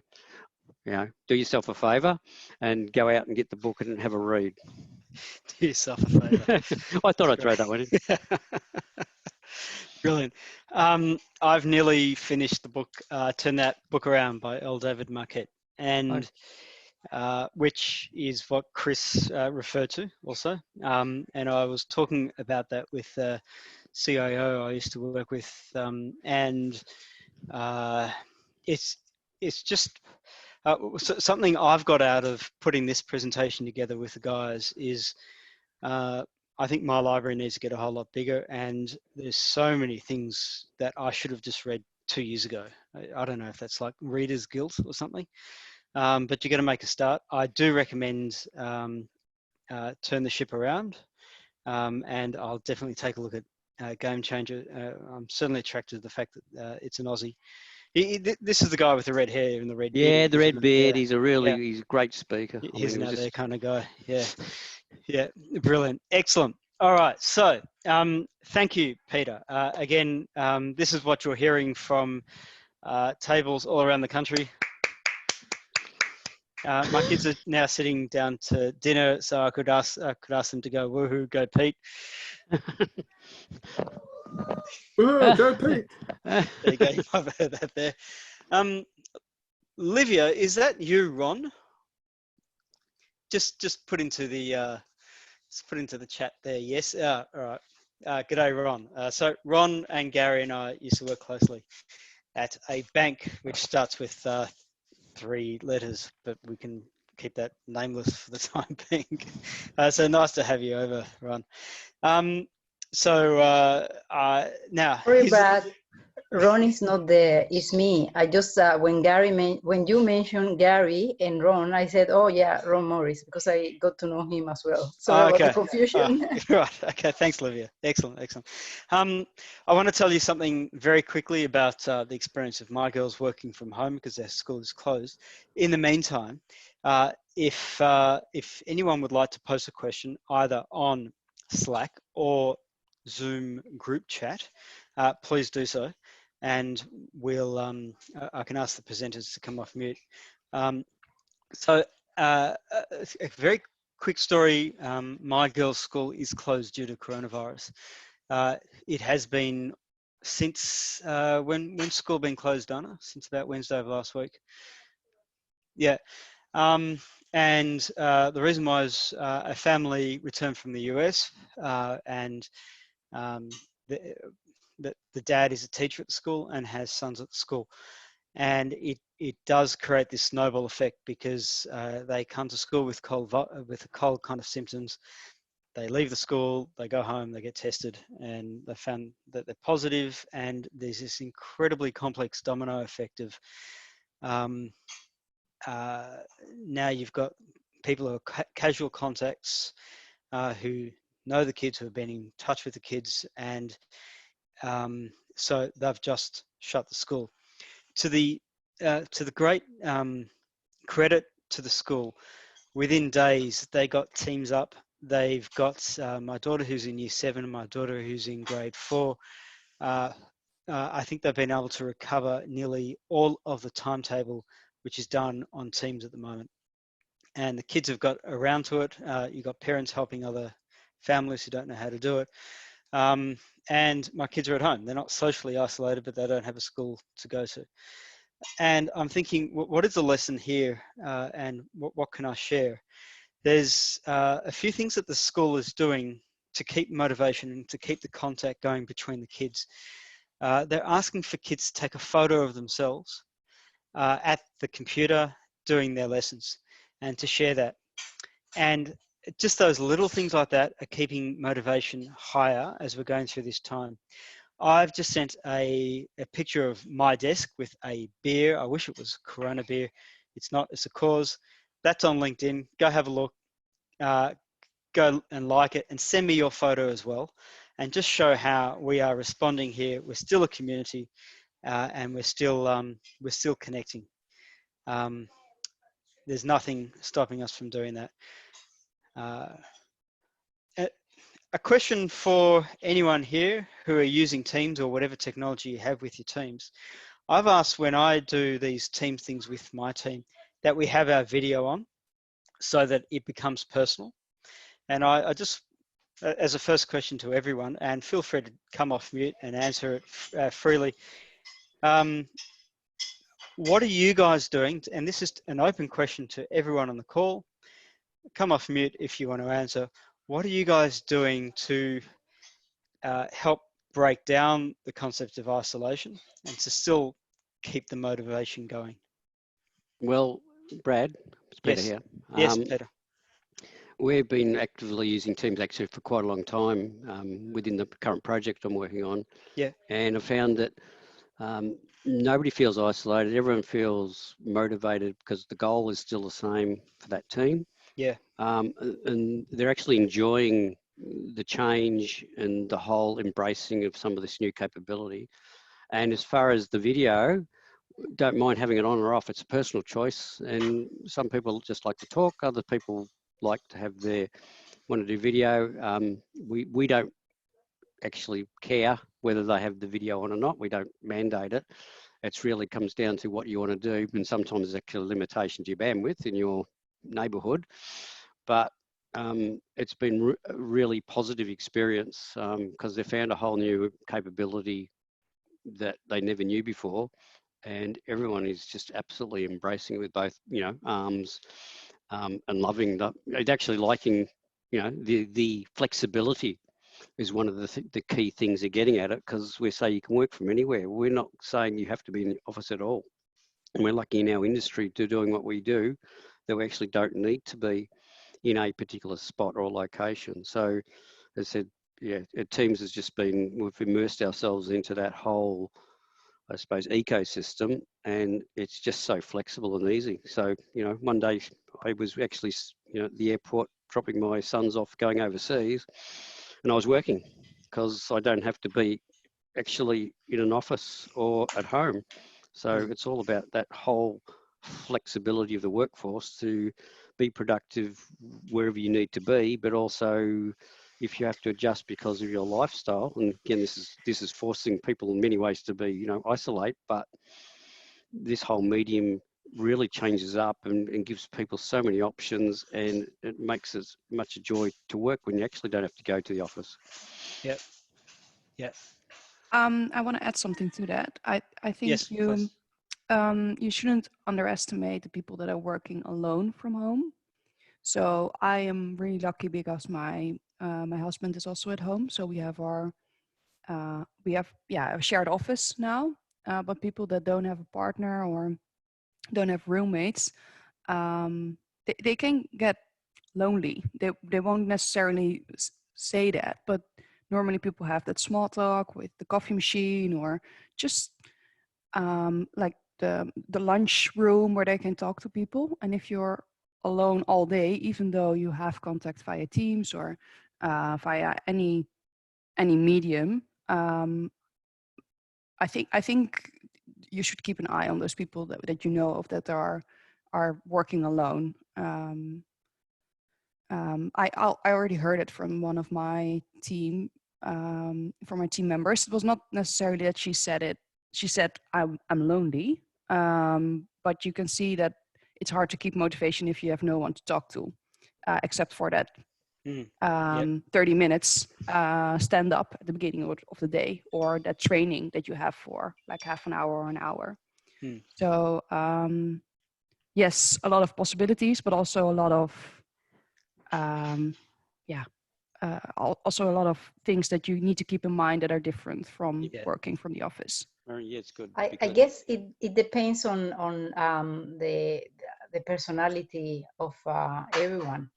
I am a combination between introvert and someone with some leadership skills, but I love to be able to progress work without being interrupted. I enjoy getting things done, and I make the phone calls to move things, and I go into Teams or whatever to get things done, and I feel I'm flying doing so many stuff. So and again, when I'm at the office, perhaps I always like yeah, I can say hello and how are you, but I get quickly into my work, because what motivates me is to have those ticks on the boxes and say, oh, I completed all that, right? So I guess that depends on, and I've worked from home in different environments for a long time, no complaints at all.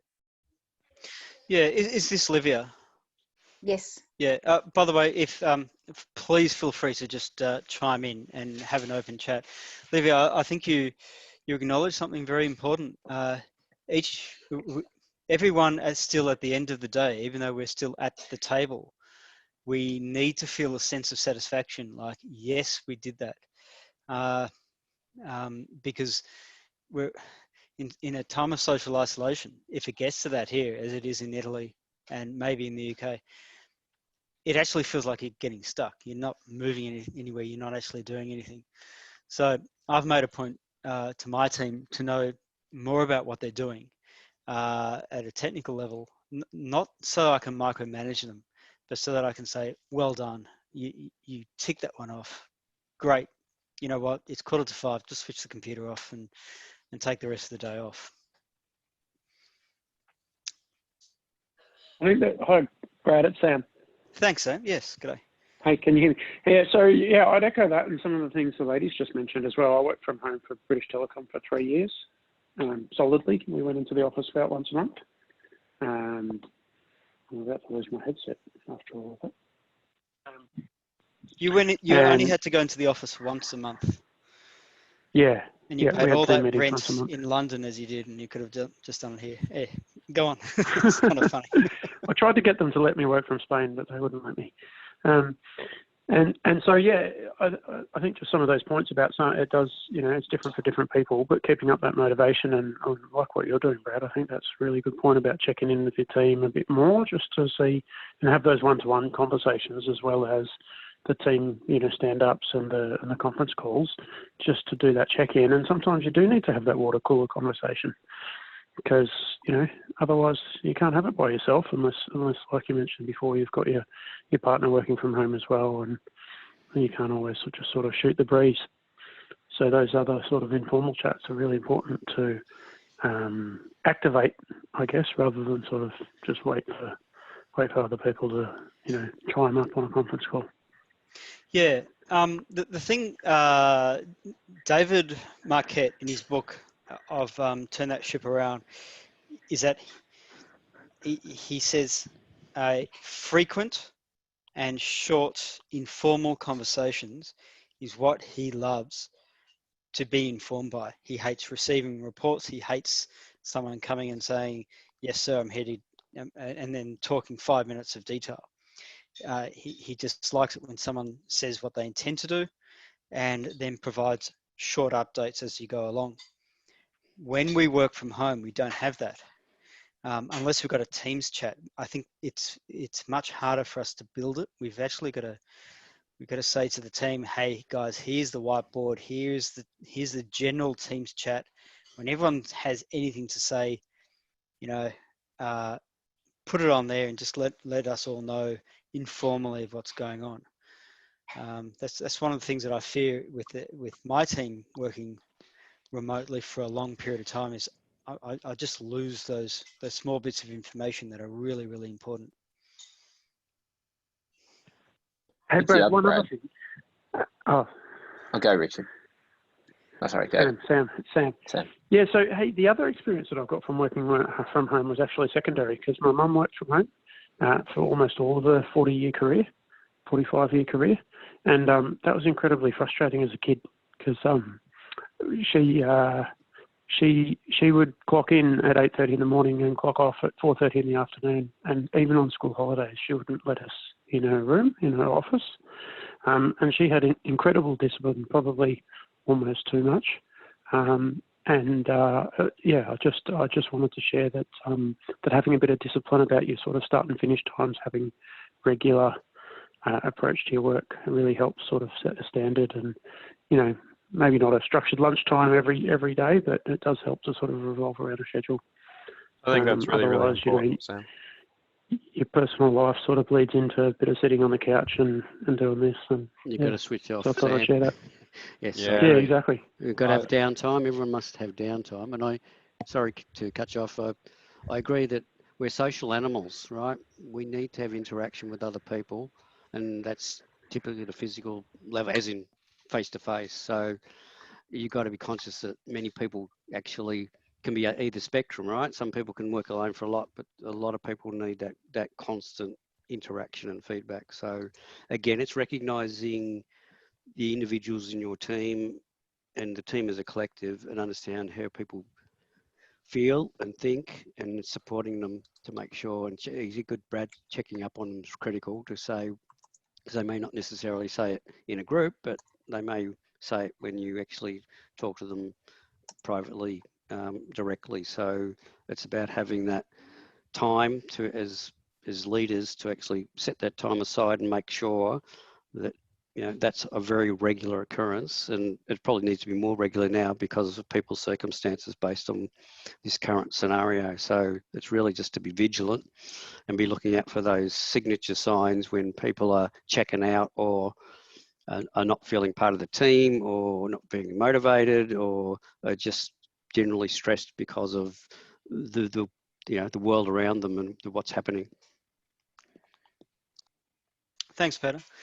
Does anybody have any? Oh, sorry, go on, please. It's the other Brad. I just wanted to share something practical I've been doing every day, which is reaching out to 2 people in the team just on chat to initiate a non-work chat, like just create the water cooler. And people I don't know, people I do know, reaching out, say, hi, how you going? How's working at home? And then keeping the conversation away from work, but try to drive that connection, as in that I'm not the line manager of most of these people, but I'm still a leader in the team, and just trying to show that the team cares.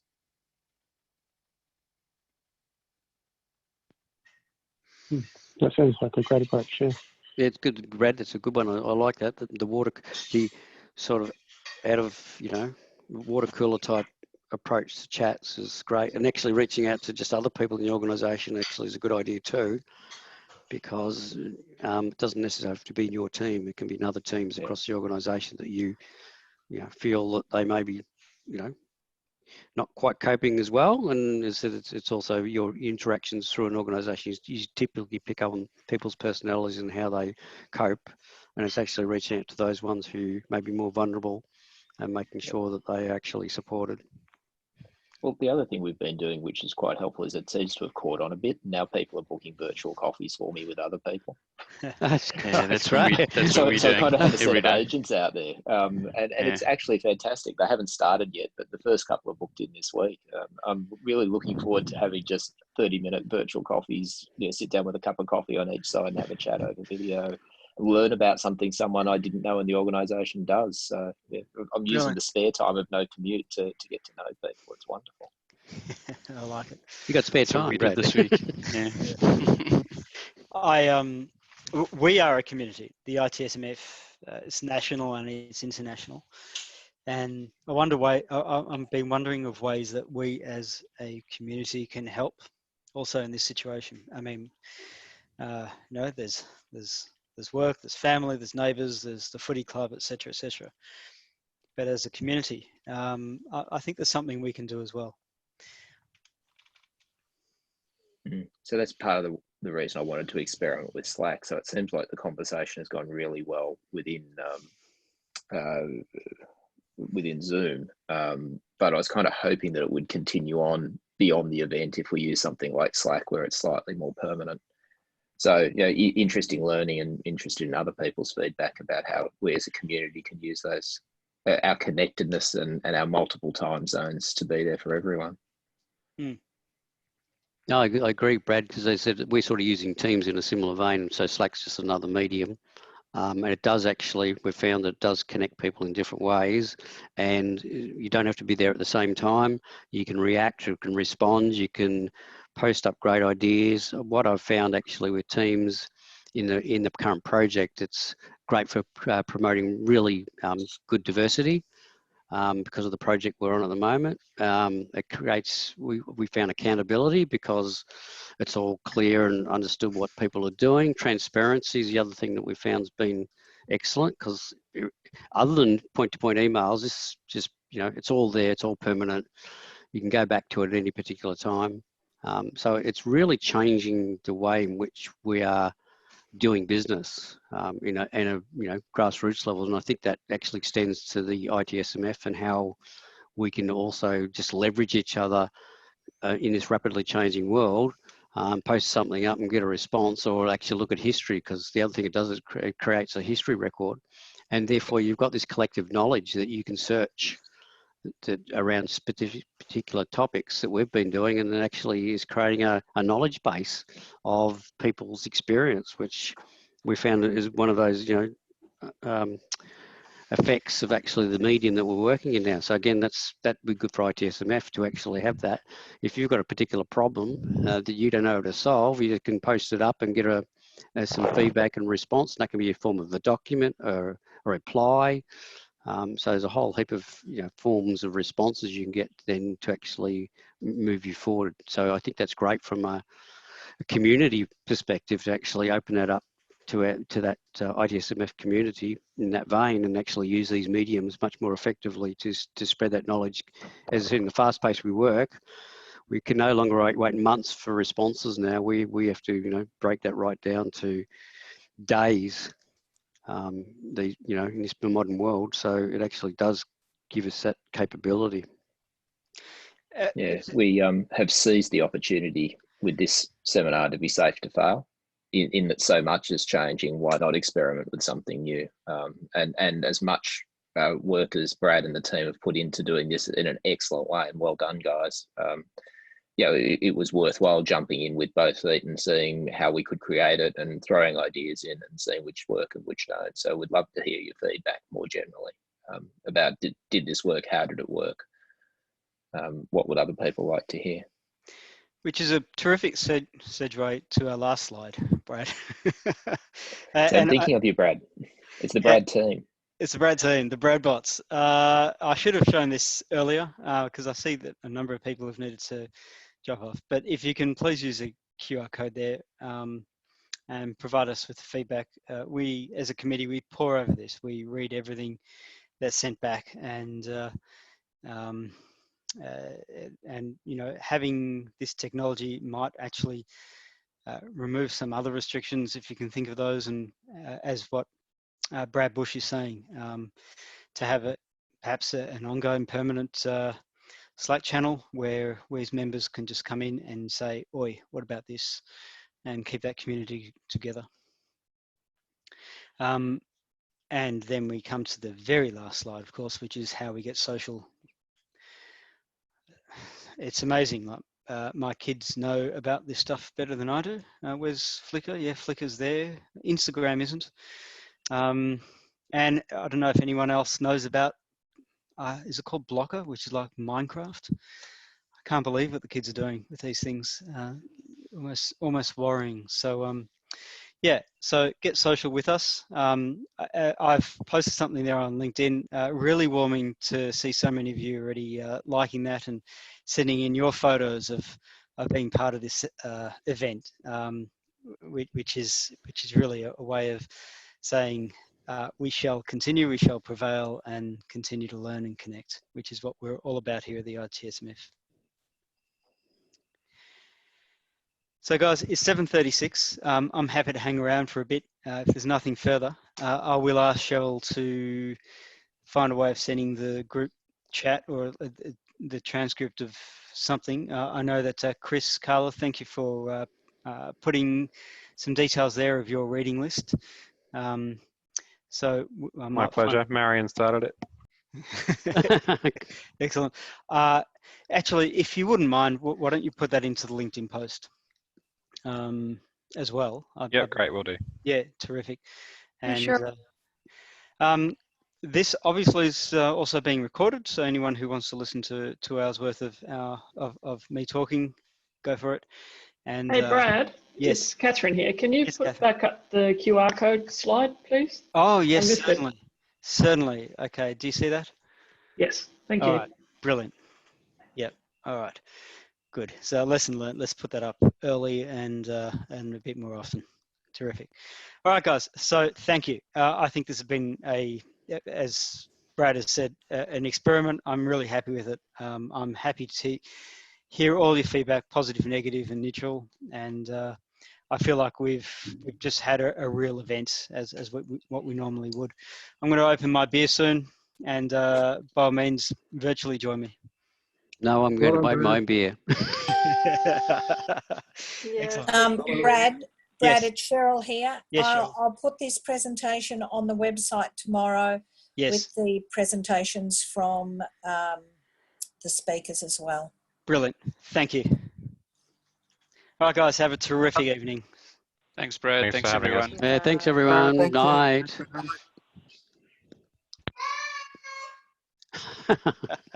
Love it. That's great.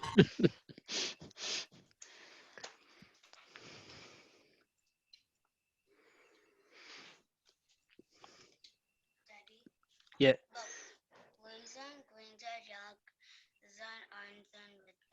Oh yeah, they're the zones. Yeah. What zone are you in now, Maya? The which zone? The cuddle zone. Yes, let's have a cuddle.